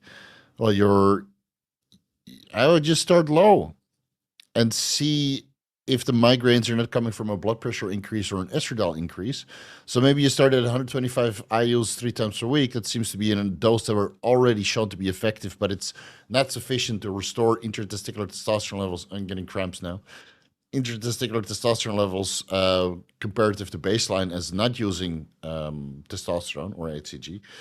But maybe you do 125 IUs 3 times a week for like 2, 3, 4 weeks. Check your estradiol, check your blood pressure, see if you get any migraines, and then slowly start ramping it up. 125 IUs HCG 3 times a week is already better than no HCG to start initiate spermatogenesis alongside FSH. So yeah, take it easy, build your way up. There we go. Found his way to the super chat button. Sky Netherfield. Thanks for the tip. Sorry for shitty message. Also, acne mostly solved by not eating dairy. Yeah, there you go. So, if you just hormones aside, if you do daily daily subcutaneous microadministrations, and you skip the dairy, I don't think you get acne. The only reason why I got acne and a little bit of trend is because I ate fucking Ben and Jerry's over the weekend and some cheddar cheese on my hamburger. So now I have hamburgers without cheddar cheese, but I still have the bacon and no more ice cream. But I'm dieting, so just have a cookie with no butter. It's just dry as fuck, but it's better than no cookie. Mirabegron is hell expensive. Yes, it's fucking expensive, man. It's like $100 a month, and Clenbuterol is what, $30 a month. But I'd rather spend more and not get the side effects, man. I don't have any palpitations. I sleep fine. My skin is tight. It's like really tight, man. And I'm not holding that much water on the growth hormone besides a little bit of edema around my ankle. So you have a little bit of pitting edema from the socks, but overnight it goes away. So I think Mirabegron high dose growth hormone is probably the best fat burning stock that I've used ever. I don't even use liraglutide or dulaglutide. I get appetite suppression from it. So found out something new. Abner Kravitz, how much benefit would Anavar or Anadrol on lifting days be for somebody lifting 4 times per week or only twice per week on those days lifting? Well, you will get better lifts than not using Anavar or Anadrol because they have some non-genomic responses. So maybe you do Anavar 2 times and Anadrol 2 times. I did Anadrol last leg day, and I hit PRs on everything. More reps or more weight. Shouldn't be doing this.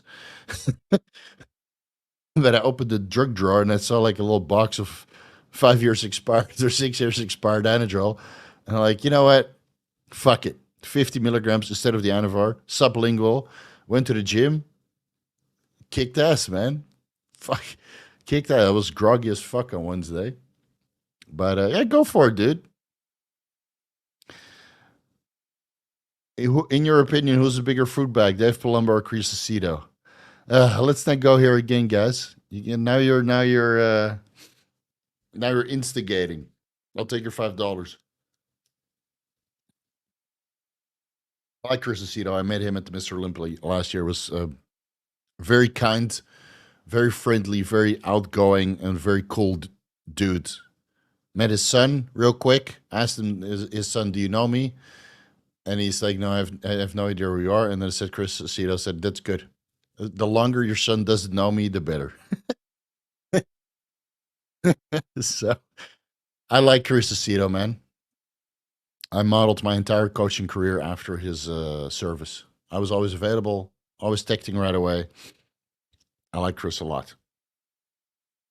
Now you can read between the lines.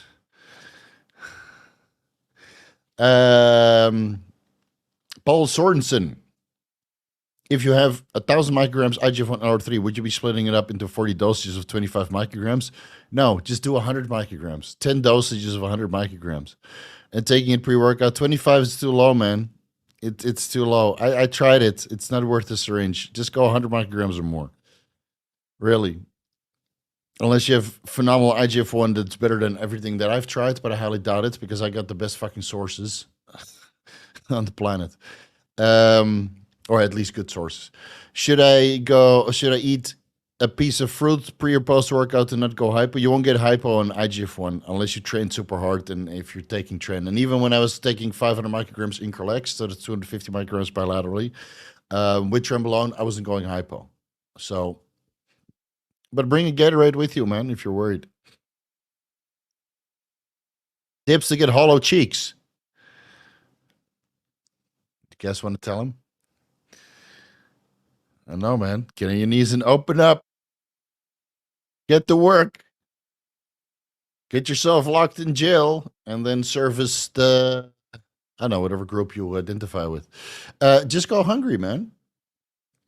Go hungry. In the morning, I've sucked out cheeks also. Not now. Now I'm like 10 liters of water in and 5 grams of sodium.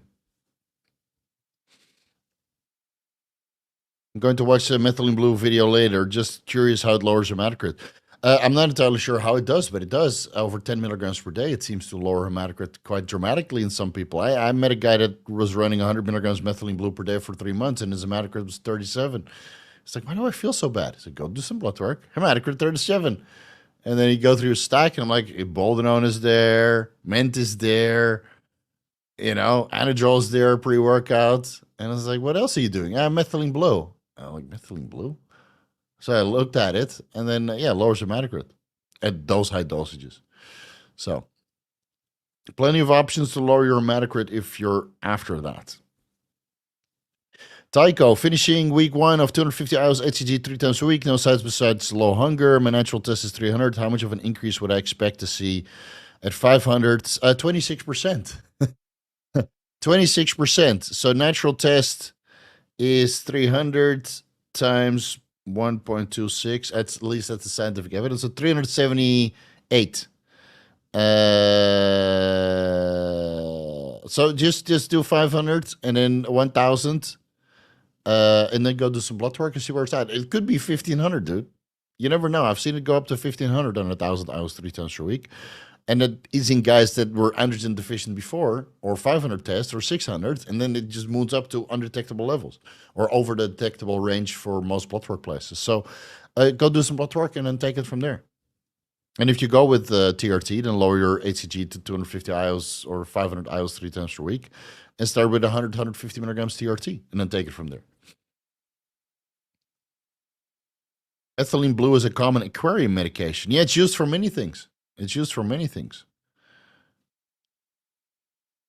Does Steve ever drink a beer? I had some beer in China. I had some Budweiser and Tsingtao or something local. But I don't know. I'm a whiskey guy, man. Yesterday I went out with Aaron and a friend of his, and we had some cigars, and I had, what did I have? A 56.3% bourbon. Great. $20. I had a Reka vodka and a Kavalan Taiwanese whiskey. $30. So I was, and then I was slightly intoxicated, right? And then I was looking at the Macallan 18-year-old double cask, and I saw the price $50. I'm like, nah, Not today. That's a regular Friday. So a beer, I don't know if somebody offers it to me, but I'm mostly a whiskey and vodka guy or bourbon. It's same as whiskey. Similar classification. Yeah, so I like spirits, but beers I'm not against, man. If it's a hot day and it's the afternoon and somebody offers me a beer, then and it's holiday, then I'm not gonna say no. But if it's leg day, then obviously I'm gonna say no. I take the test ride with 500 milligrams cyst per week, still experiencing hair loss. Do you think 500 milligrams MPP will only make it hair safe? Now, it could be that you're experiencing hair loss from micronutrient deficiency, stress, poor hygiene. Maybe the dutasteride is insufficient and your DHT levels are still too high. Maybe the test is just overriding whatever low DHT you have and still getting hair loss. So why don't we look into all methods to improve hair growth by taking collagen, vitamin C, vitamin A, biotin, zinc, vitamin E, better hygiene, looking at your shampoo, maybe it's too aggressive. Maybe the fabric softener or fabric, what is it called? Whatever you're using to wash your sheets is too aggressive. And there's so many things that contribute to hair loss. And everybody's like, I'm going to throw the dutasteride or the finasteride or the ketoconazole or the minoxidil at it. Doesn't fix it because the root cause is somewhere else. So find the root cause first. Find the root cause first. And then you can always do 500 milligrams nandrolone if you want. Looking forward to the next Scotch and Cigars live. I might as well do it next weekend, right? I don't know how good the internet will be, but it will be off my mobile phone. I'll bring my laptop, but I'm not going to bring my entire setup. I don't know. Let's see what we can do.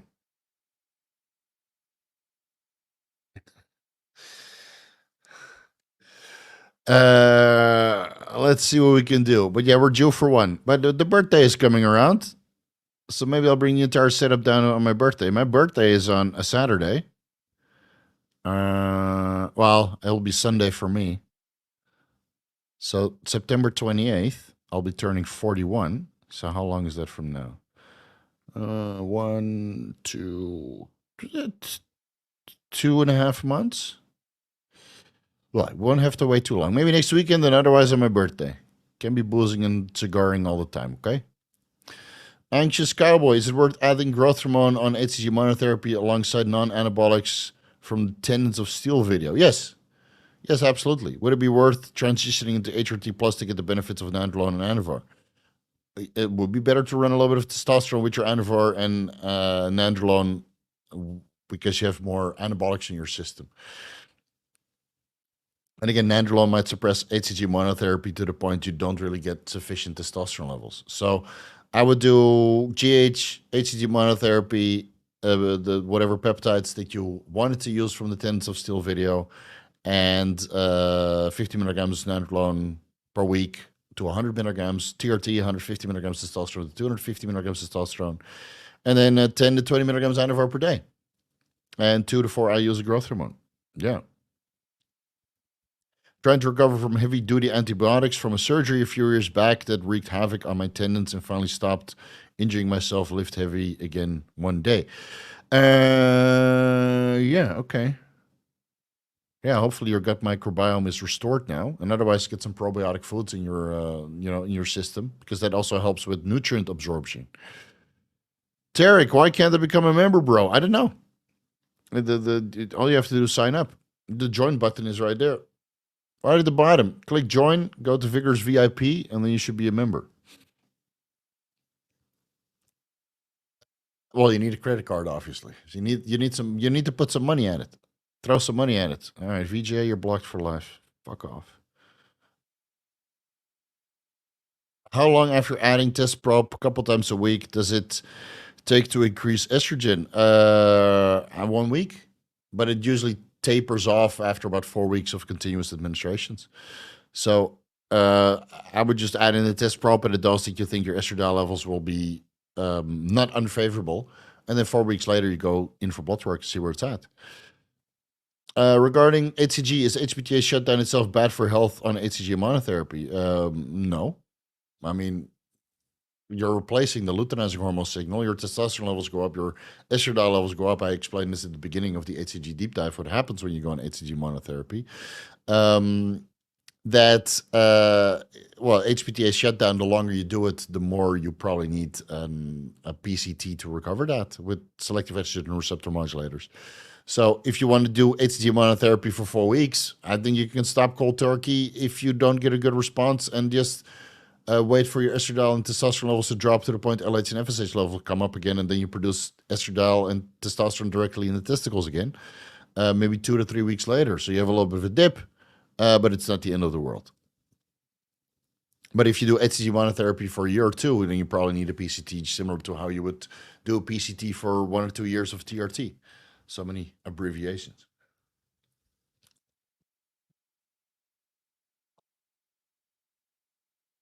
Is HCG always a better option than enclomiphene if TRT is not an option? Yes. Yes, in my opinion, is. Yeah, he's gone already. He's gone already. He's already banned. Where are my moderators? Iron Grid, where are you?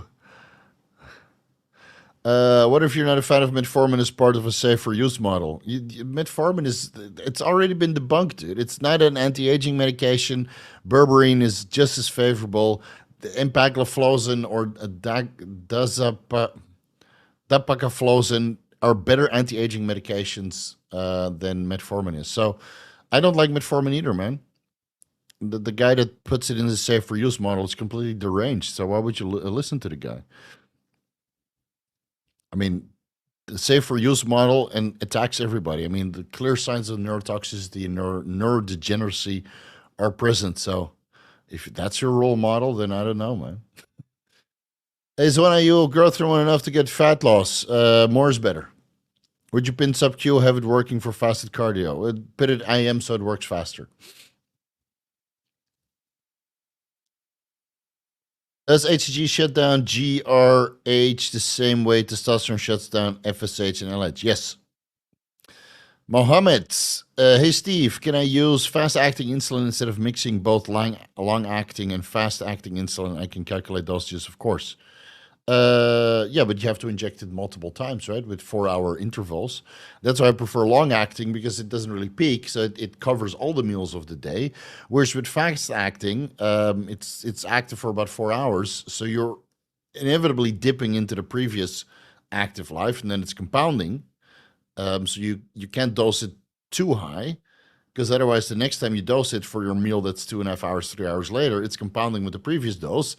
And now in the second meal or the third meal or the fourth meal that it's all overlapping into, you might go hypo, right? And then you're in this roller coaster of drinking Gatorades or whatever. Any problems with doing gonadotropin hormone monotherapy? So Kisspeptin 10 or gonadorelin doesn't work.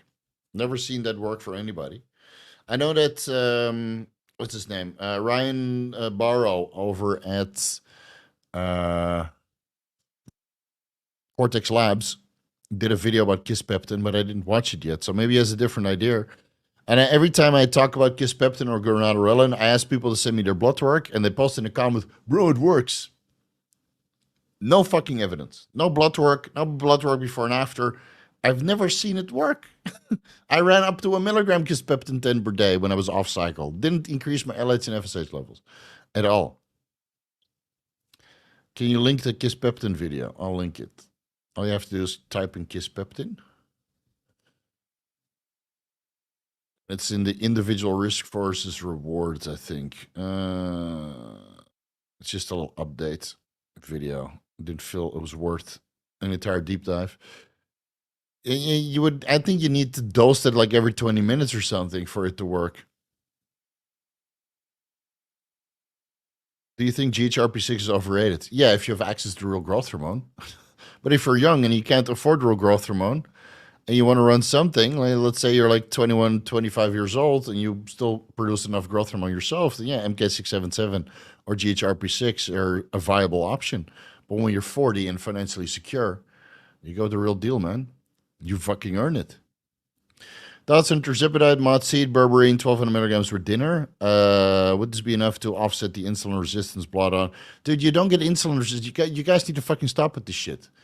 Insulin resistance by 2 IU's growth hormone. The pathway works as follows. You get a little bit of lipolysis from growth hormone, which works through hormone-sensitive lipase. The free-form fatty acids that end up in the bloodstream might prevent insulin receptor substrate 1 from working and translocating GLUT4, like glucose transporter 4, in the presence of insulin. Now, what offsets that? Activity, testosterone, which everybody here is doing, right? We're all doing activity, right? We're all doing a little bit of testosterone, right? Or at least HCG monotherapy. You guys need to fucking stop with this shit. Insulin resistance. I'm using 10 IU's growth hormone per day. My hemoglobin A1C hasn't budged. Well, it's been too short, but I'm sure if I use it for a year straight, my hemoglobin A1C doesn't budge. My fasting insulin levels haven't budged. If anything, my insulin sensitivity has actually improved because my body fat levels are coming down. So give it a fucking rest, man. Fuck. If you're worried, take 500 milligrams berberine with your growth hormone and then watch your IGF-1 levels decline. Heal the fuck out. We'll miss you so much the next 2 weeks. Wish you best of luck and having a good time. Thank you. Thank you. Yeah, sometimes I need a holiday. What can you take besides grapefruit juice with orals to increase absorption? Well, it doesn't increase the absorption. It prevents the breakdown. So you can take supplements with naringin or naringenin or bergamotin. Fluvoxamine is a cytochrome P450 enzyme inhibitor. That's what I take, 50 milligrams before bed. Works great for mood and also prevents the breakdown of some of the other medications that I'm taking. So I get more bang for my buck, but also increases liver stress potentially. So let me link the list of cytochrome P450 enzyme inhibitors or substrates.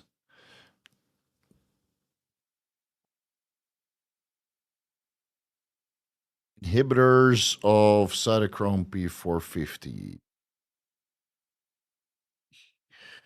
3A4. Notable ones. Fluvoxamine, ginkgo biloba, kava, ketoconazole, niacin, omeprazole, it's a proton pump inhibitor, piperine, quercetin, starfruit, valerian root extract. So you got plenty of options, buddy. And then modafinil and St. John's wort are cytochrome P450 3A4 inducers, so that metabolizes drugs faster. Oh, it's getting cold in here.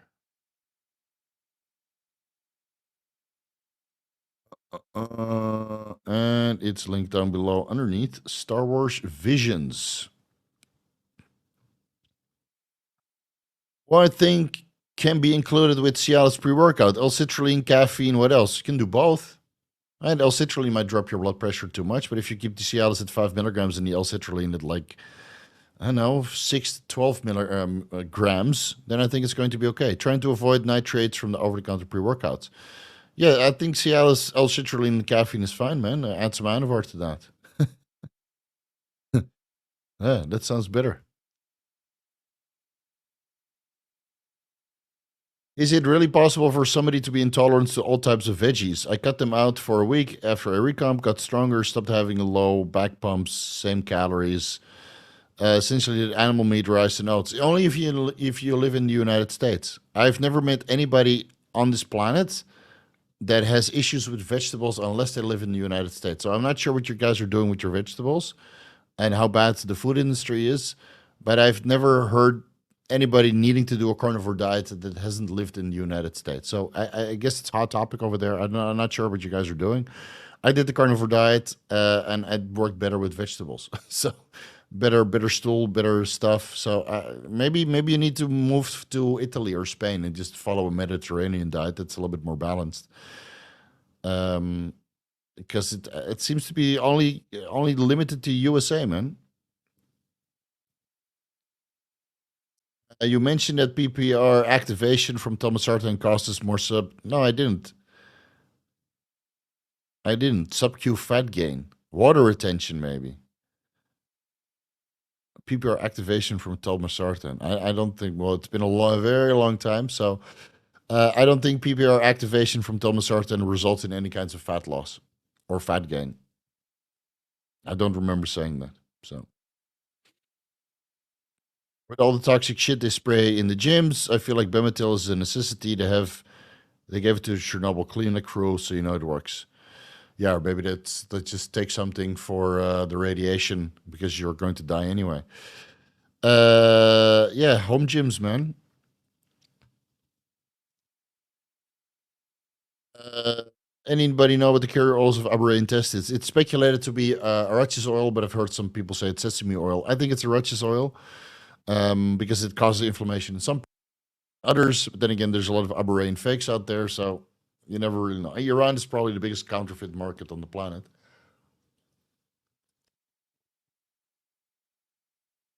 So, will you make a fluvoxamine update video? No, I don't think it's necessary. Everything is covered in those previous two videos. Are you doing the 110 IUs? No, I'm using 100 IU pens from an underground lab that's popular in Asia. I'm not going to mention the name because we're not in the business of endorsing underground labs or generic GH. All right, let the chat populate a little bit. I gotta pee real bad, so give me like 5 minutes and then I'll be back.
You know what the downside is of this Mirabegron? Because it's a beta-3 adrenergic receptor that is a bladder medication for an overactive bladder.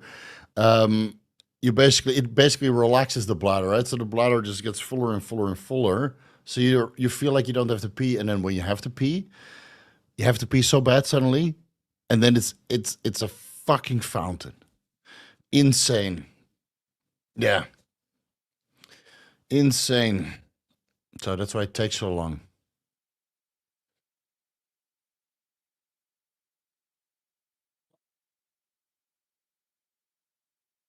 Uh, Iron Grid, 3 spammers muted so far. No patience, man. We got none. So just spam and fucking perma block them. We got enough subscribers that are respectful. So perma block them. Missed the guy let cat out. Oh yeah, no worries, man. I got them. Michael Myers bladder. Yes. Are you done? Bzz. He just keeps pissing. Was the first episode of, or is the second one of Austin Powers? Yeah, good scenes. They don't make movies like that anymore. Oh, they don't make movies like that anymore. Everything was innocent fun and politically incorrect. How'd you get into those pants? Buy me a drink first.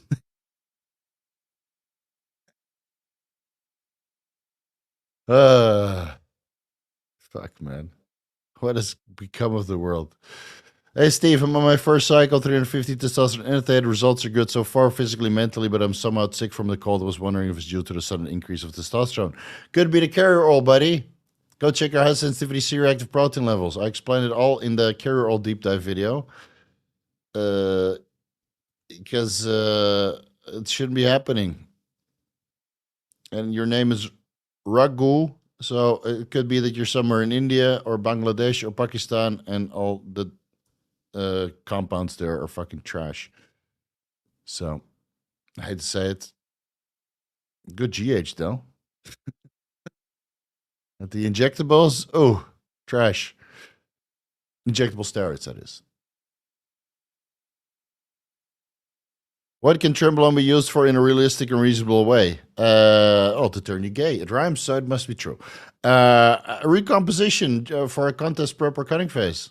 And then maybe during the off season, to stay lean and help with nutrient partitioning and just get a little bit of sympathetic drive going. So you can set PRs, but that's pretty much it. That's pretty much it. Low and effective dosages get the jobs done. Yeah, see? Medieval engineer gets it. Works great at turning you gay. Bottom gay, not top gay. That's the worst kind of gay. I don't even know what top and bottom is. I have no gay friends.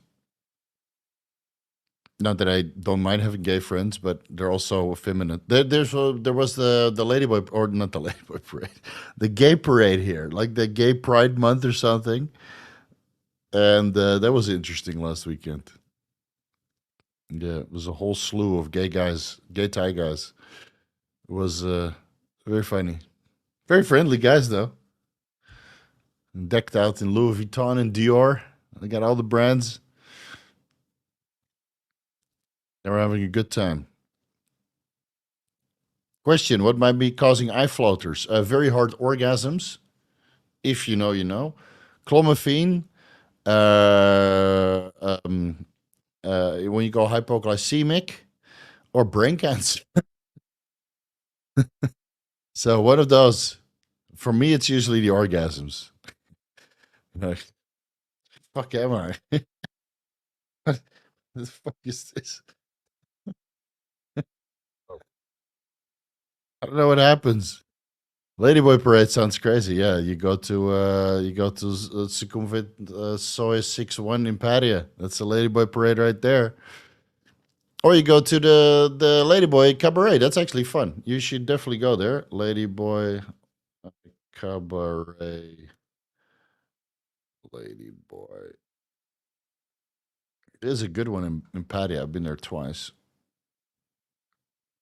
Not Calypso, but the other one. Jeez, where is it? I have to go to Google Maps.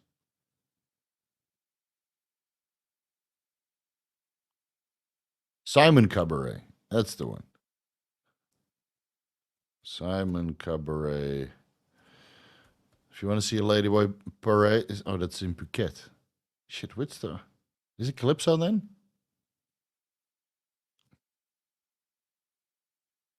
The last 30 minutes, man. Let's go off track. Cabaret Patty. Tiffany, that's the one. Tiffany's. Oh, if that place doesn't turn you gay, then I don't know what will, man. Tiffany's Cabaret Show. I don't have a discount code. Unfortunately, I should. Make sure you get front row seats. It's even better when you do. Yo, thoughts on expired terms? Still work if you start them well. Wasn't there a ladyboy war not too long ago? Yeah, there were Thai ladyboys and Filipino ladyboys were fighting in, I think one of the I think it was Sukhumvit 11, and then the Philippine, I think the Thai or the Filipino or both, the embassy made a statement that this is not representative of how everybody else feels about ladyboys. So much drama in the LBC. The Ladyboy Cabaret. Yeah, so much drama at the Ladyboy Cabaret. It's Heart being Snoop DOGG. You know, you know.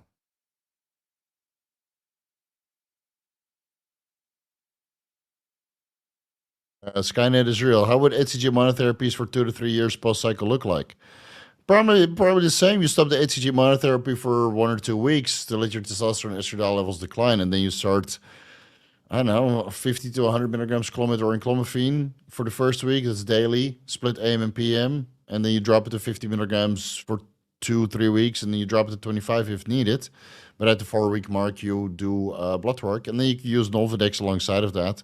But it's probably not required because the Nolvadex is mostly there as an ancillary for the clomid. But if you run the clomiphene that high and your estradiol levels are low, then it's probably not needed. Yeah. ECG is used post-cycle for testosterone. Yeah, it's just to start testicular function again. But ultimately, post-cycle therapy is to recover your HPTA, the hypothalamic pituitary testicular axis. And that involves luteinizing hormone and follicle-stimulating hormone, not HCG. Tiffany Cabaret is a strip club in Tennessee. No ladyboys, no homo. Might have to go there. See what the difference is for educational purposes.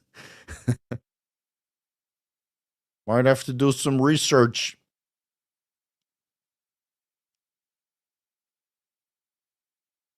Netherlands versus Turkey in the Euro Cup right now. Who do you have? Well, Turkey has Primo, so I have Turkey. Netherlands is Nandrolone, Deca Durabolin from Organon. I'll take a pass on that. It's basically you're asking me if I like Deca Durabolin or Rimabolin. Well, the answer is clear.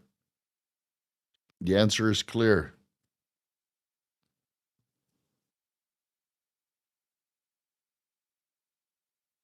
Let's see.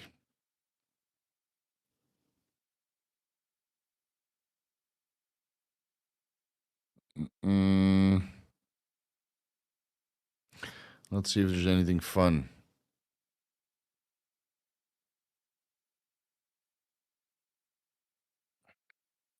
Rick PR, Coach Steve, thank you for all of your content. Thoughts on adding 200 milligrams Deca to a 500 milligrams testosterone cycle. Looking for some joint support and want more anabolism Deca worth the increased aromatization.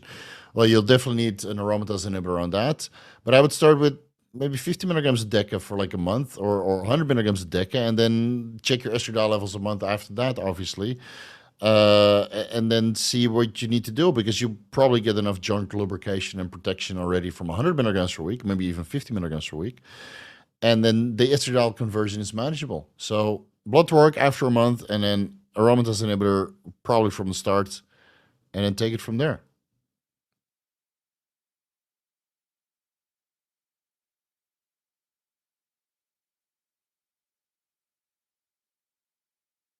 When you administer insulin alongside growth hormone, do you aim to keep blood glucose levels as low as possible without inducing hypoglycemia? So you're talking about 70 milligrams per deciliter? Not really. Just around 100 is totally fine. As long as it's on range. And again, this insulin resistance on growth hormone is highly exaggerated because when you ramp up the dosages of growth hormone, you only do that when you train fucking hard, right? You're guys on TRT that have half-assed workouts, they're not going to run 10 IUs of growth hormone. That's only for bodybuilders, dude. For 2 IUs of growth hormone, it's not something you have to worry about. If you don't believe me, inject 2 IUs of growth hormone intramuscularly or IV and check your free form fatty acids every 15 minutes at the blood work. Really. If you use 10 IUs, 12 IUs, 18 IUs of growth hormone, then it's something you have to worry about if you're not physically active and not running steroids. But if you're running steroids, I think it's a non-issue, man. It's just the reason why I always mention it is because I know that a lot of guys are non-active, they're fucking lazy, they don't live the lifestyle, so I have to mention it for those guys. It's something to worry about. But I'm assuming most people are just following the lifestyle. I mean, I hope if I get all of you in a room together that you are fit and doing your blood work, right, and eating healthy. But otherwise these questions wouldn't arise. So I guess it's not the case. But no, when I used 50 IUs of Lantus and fasting-acting insulin around the workout and 6 to 8 IUs of growth hormone, my blood glucose levels were totally fine, man.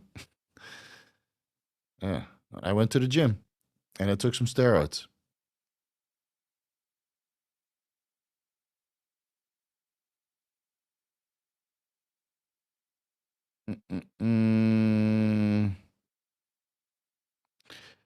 Do you know the status of the enhanced games? I think you've mentioned you'd be involved. Yeah, I haven't heard anything regarding when the date is, so I think they're just working on it. I'll have to reach out again to see what the latest is so I can start planning.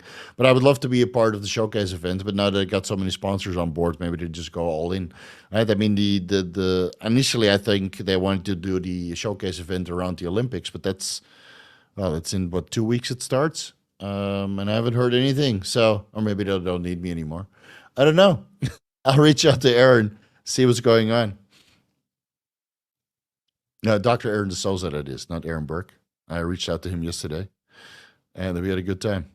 Smoke cigars and drink whiskey. Hell yeah. Steve, have you seen the Beverly Hills Cop, new Beverly Hills Cop movie with Eddie Murphy? No, I downloaded Axel F, Beverly Hills Cop Axel F, but I haven't watched it yet. I saved it for tomorrow. Uncle Steve, have you been to Ibiza? No, never been. Never been, and I think it's too late to go. Too old to go now. Brian Johnson is natural. Maybe liver causes acne. I don't think Brian Johnson is natural, bro. Which Brian Johnson, though? Are you talking about Liver King or the vampire Brian Johnson?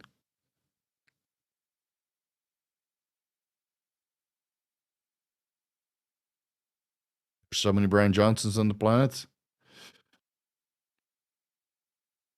Got to specify.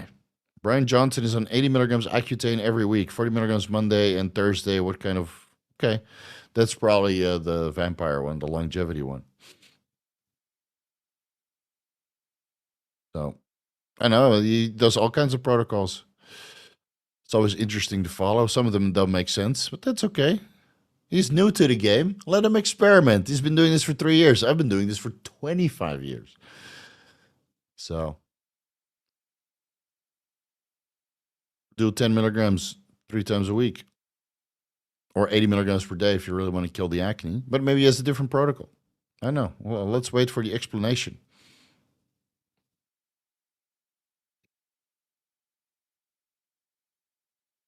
I hope the enhanced games will break the taboo about PEDs in general population. No, it won't, man.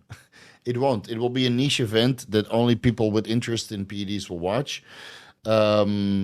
But once records gets broken and the entertainment gets on board and the sponsors gets on board, then it will grow, obviously.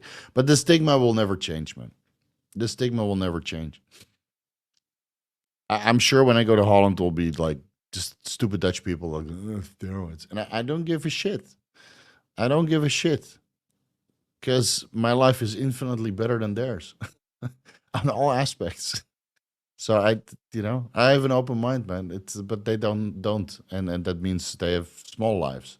So it doesn't matter what general population thinks about what people do regarding performance enhancing drugs, what they do with their body. It doesn't matter because they're irrelevant. They just fill the numbers, right? They pay the taxes, they keep the roads going, and they just fill the numbers. You don't have to give a shit what these people think. All that matters is what people think who drive the world forward. Only those opinions matter. And the rest are just, consumers. So whatever, man. Just let them think what they want. Just surround yourself with like-minded people. So if you go to the enhanced games, guess what? Everybody will be like-minded people. And all the people watching will be like-minded people who are interested in performance enhancement. And we watch the games for that reason. So who cares, man? What general population think? I don't waste my time on that. I don't watch the news. I don't watch TV that's aimed for general population. It's a waste of time and effort. So.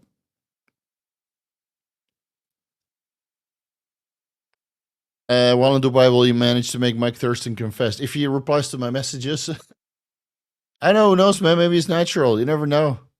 He's been pretty consistent. No ups and downs. Always looks good. And Matt Does Fitness was able to prove himself to be a natural, with the doping test that Derek put him through. And so who knows, man? I mean, there's just some guys that look better. And otherwise, I'll make him strip and look for injection sites on his glutes. Just like I did with Enzima. He's like, I can't. People don't believe that I'm natural. I said, okay, let me check your glutes for injection sites. He's like, what? So I jammed my thumbs into his fucking upper glutes and his quads. And it's like, there's nothing there.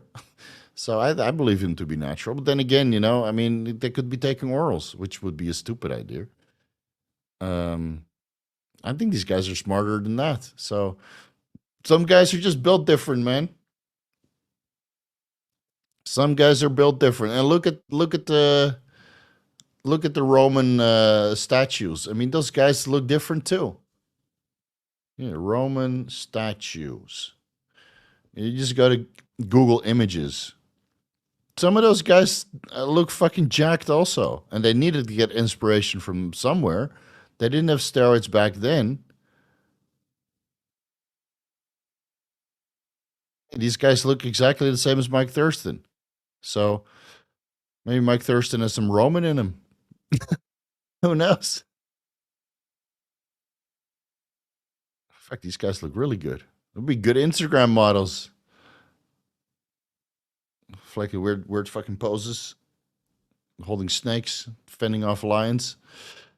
Some people are just different, man. Some people need steroids. I mean, I know people on steroids longer than I have, and they don't even look like they're on steroids. So some people are just fucked and some people are blessed.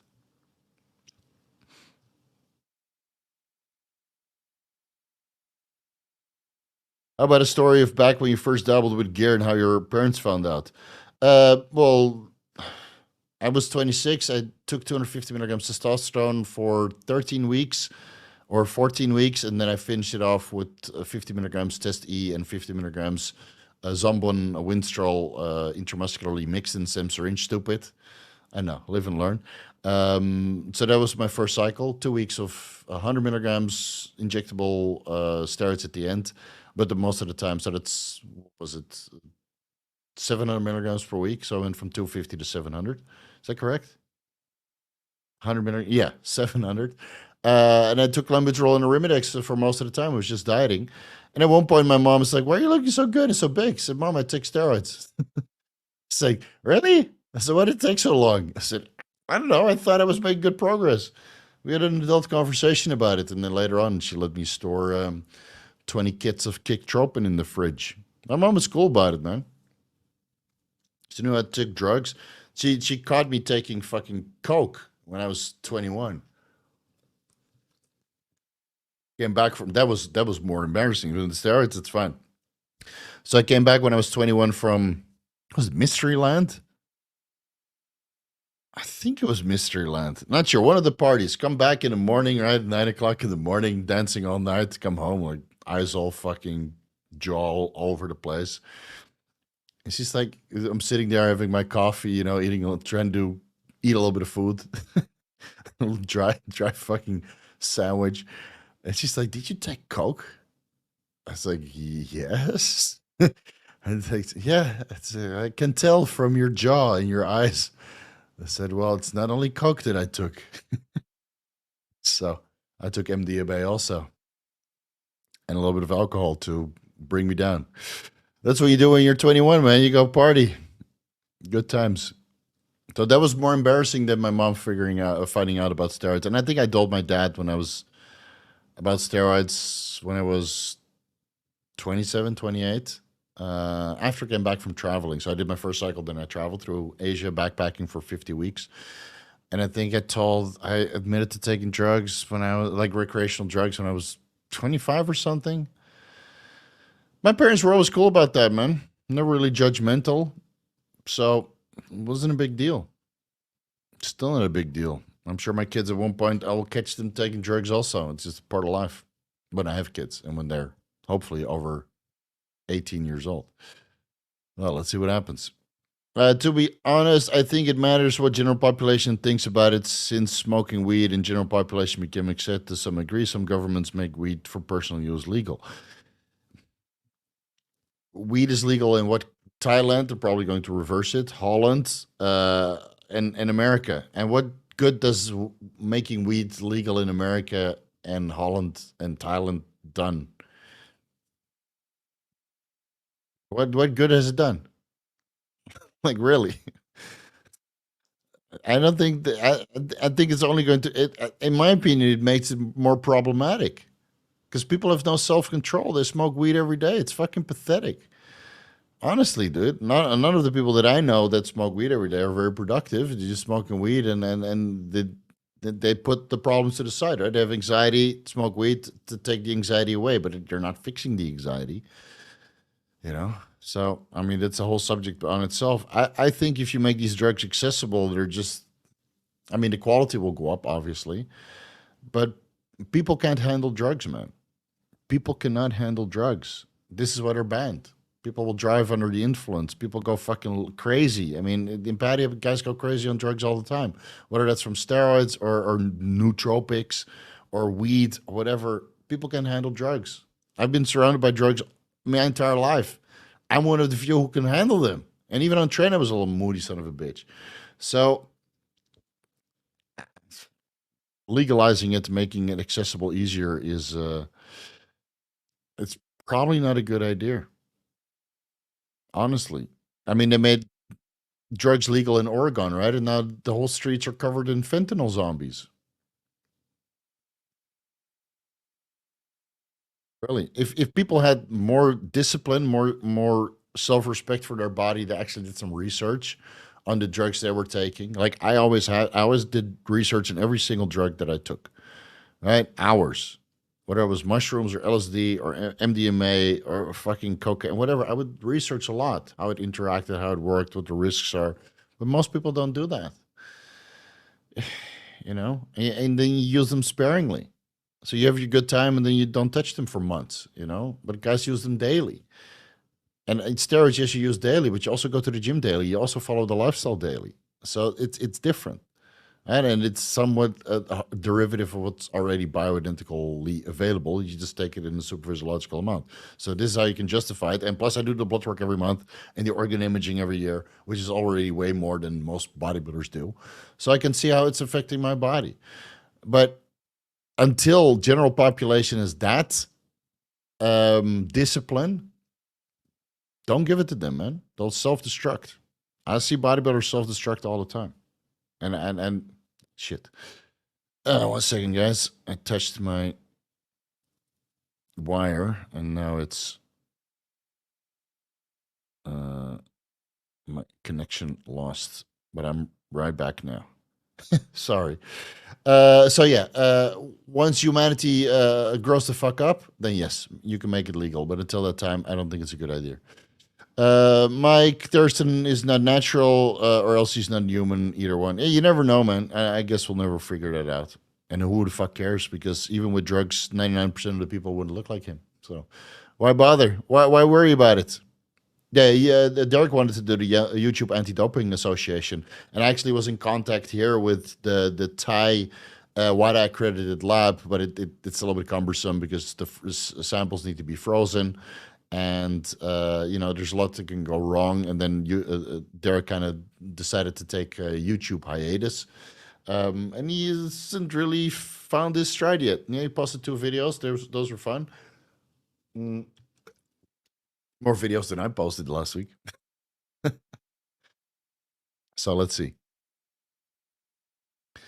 Don't underestimate how dumb and close-minded general population is. Most people don't even work out much, like think about PEDs. Yeah, go to Disneyland.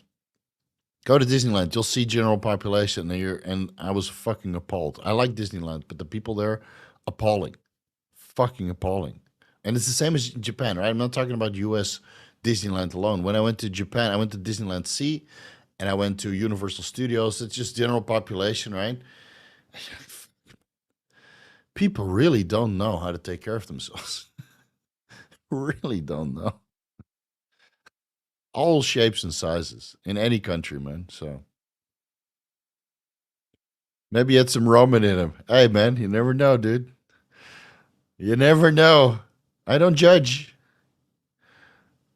If you like Romans or you like Greek or Romans Greek style, whatever.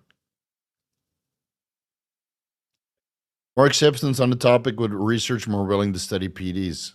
Maybe if it has medical applications, but there's a lot of studies on. I know I read thousands of. No, I don't have a Discord. Yeah, Chase's Discord is a lot of fun, but I just simply don't have the time to moderate it, and I don't have the time to manage people who will moderate it.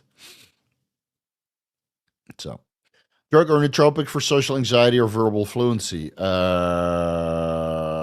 Exposure therapy. Just come to Thailand. Your social anxiety will be gone, man. And maybe use some new peps or what's it called? Dihexa. That's pretty good. Make money for the dispensary owners. Yeah. Yeah, dispensary owners will always win. I have too much hope for general population. I gave up on that a long time ago, man. I live in Washington. It's similar to Oregon. Literally homeless and fentanyl zombies everywhere. Impossible to walk around at night or morning without seeing a tweaker. Yeah, so move out. I mean, if that's if your government is turning your city into something like that, move somewhere else. If you can't change your surroundings, but you can change your surroundings. That's what I did. I moved to Thailand. And if Thailand would turn to a place with fentanyl zombies or weed smokers, or it would turn to shit, then I'd move somewhere else. I'd pick up and leave. It's all you have control over is your life. So you pick and choose what information you digest and where you live and how you make your money and who you surround yourself with. It's ultimately up to you. The government is not going to do it for you. The people around you, the people you think are friends, are not going to do it for you. Your family members are not going to do it for you. It's up to you to make this life tolerable. Really, it's up to you. Nobody's going to do it for you. The government, taxes, pension, it's all a joke. So, now that you know, take some affirmative action. I watched that Blueprint for Financial Success.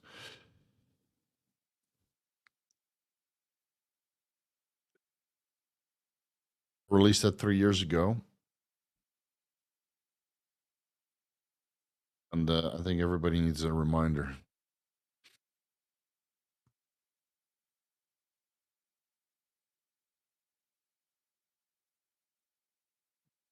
Disney is as gross as Walmart. Yeah, but the rides are still fun.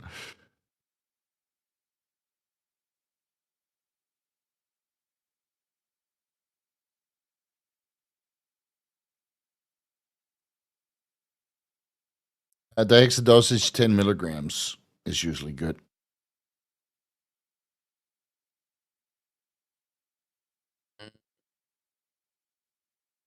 If you go back to 20-year-olds, do you think if stayed natty, no supplements at all, home cooked, whole foods, body fat, healthy weight, minimal training, which are probably healthier in general? Maybe. My blood work parameters would be better. Obviously. If I never touched gear, but at 26 years old, I already touched recreational drugs. If I never touched drugs ever, would I be healthier? I wouldn't have acquired the knowledge that I have now. I wouldn't have acquired the financial. No, at a consultancy firm, I would not be at this position. No fucking way. Even if I were to make top level business consultant, the maximum I would be able to make $30,000 a month with before taxes, which sounds fucking great. But you can do so much better. You can do so much better. So no, man, I think quality of life has improved tremendously by me deciding to take some performance enhancing drugs and taking it all the way. Not taking it all the way to the IVB stage, but taking it all the way to the point where you can educate people and improve other people's quality of life if they're willing to work for it, which I am. But yeah, it's always a bit disappointing to see that people forget the foundation. And it doesn't matter how many times I talk about daily fasted cardio or eating healthy food or going to the gym regularly. People always ask about the drugs. So that's what you guys get. But I'm assuming that you guys all put the foundation in place. And if you don't, then it's on you. I think I'd be healthy, but I wouldn't be in this position. Yeah. And the position that I'm in right now, where I don't have to care, I can buy anything I want. Right? I don't have to think. I can buy anything for my wife I want. I can buy anything for my mom, my dad, my sister, and my other brother and sister. I can buy them anything I want.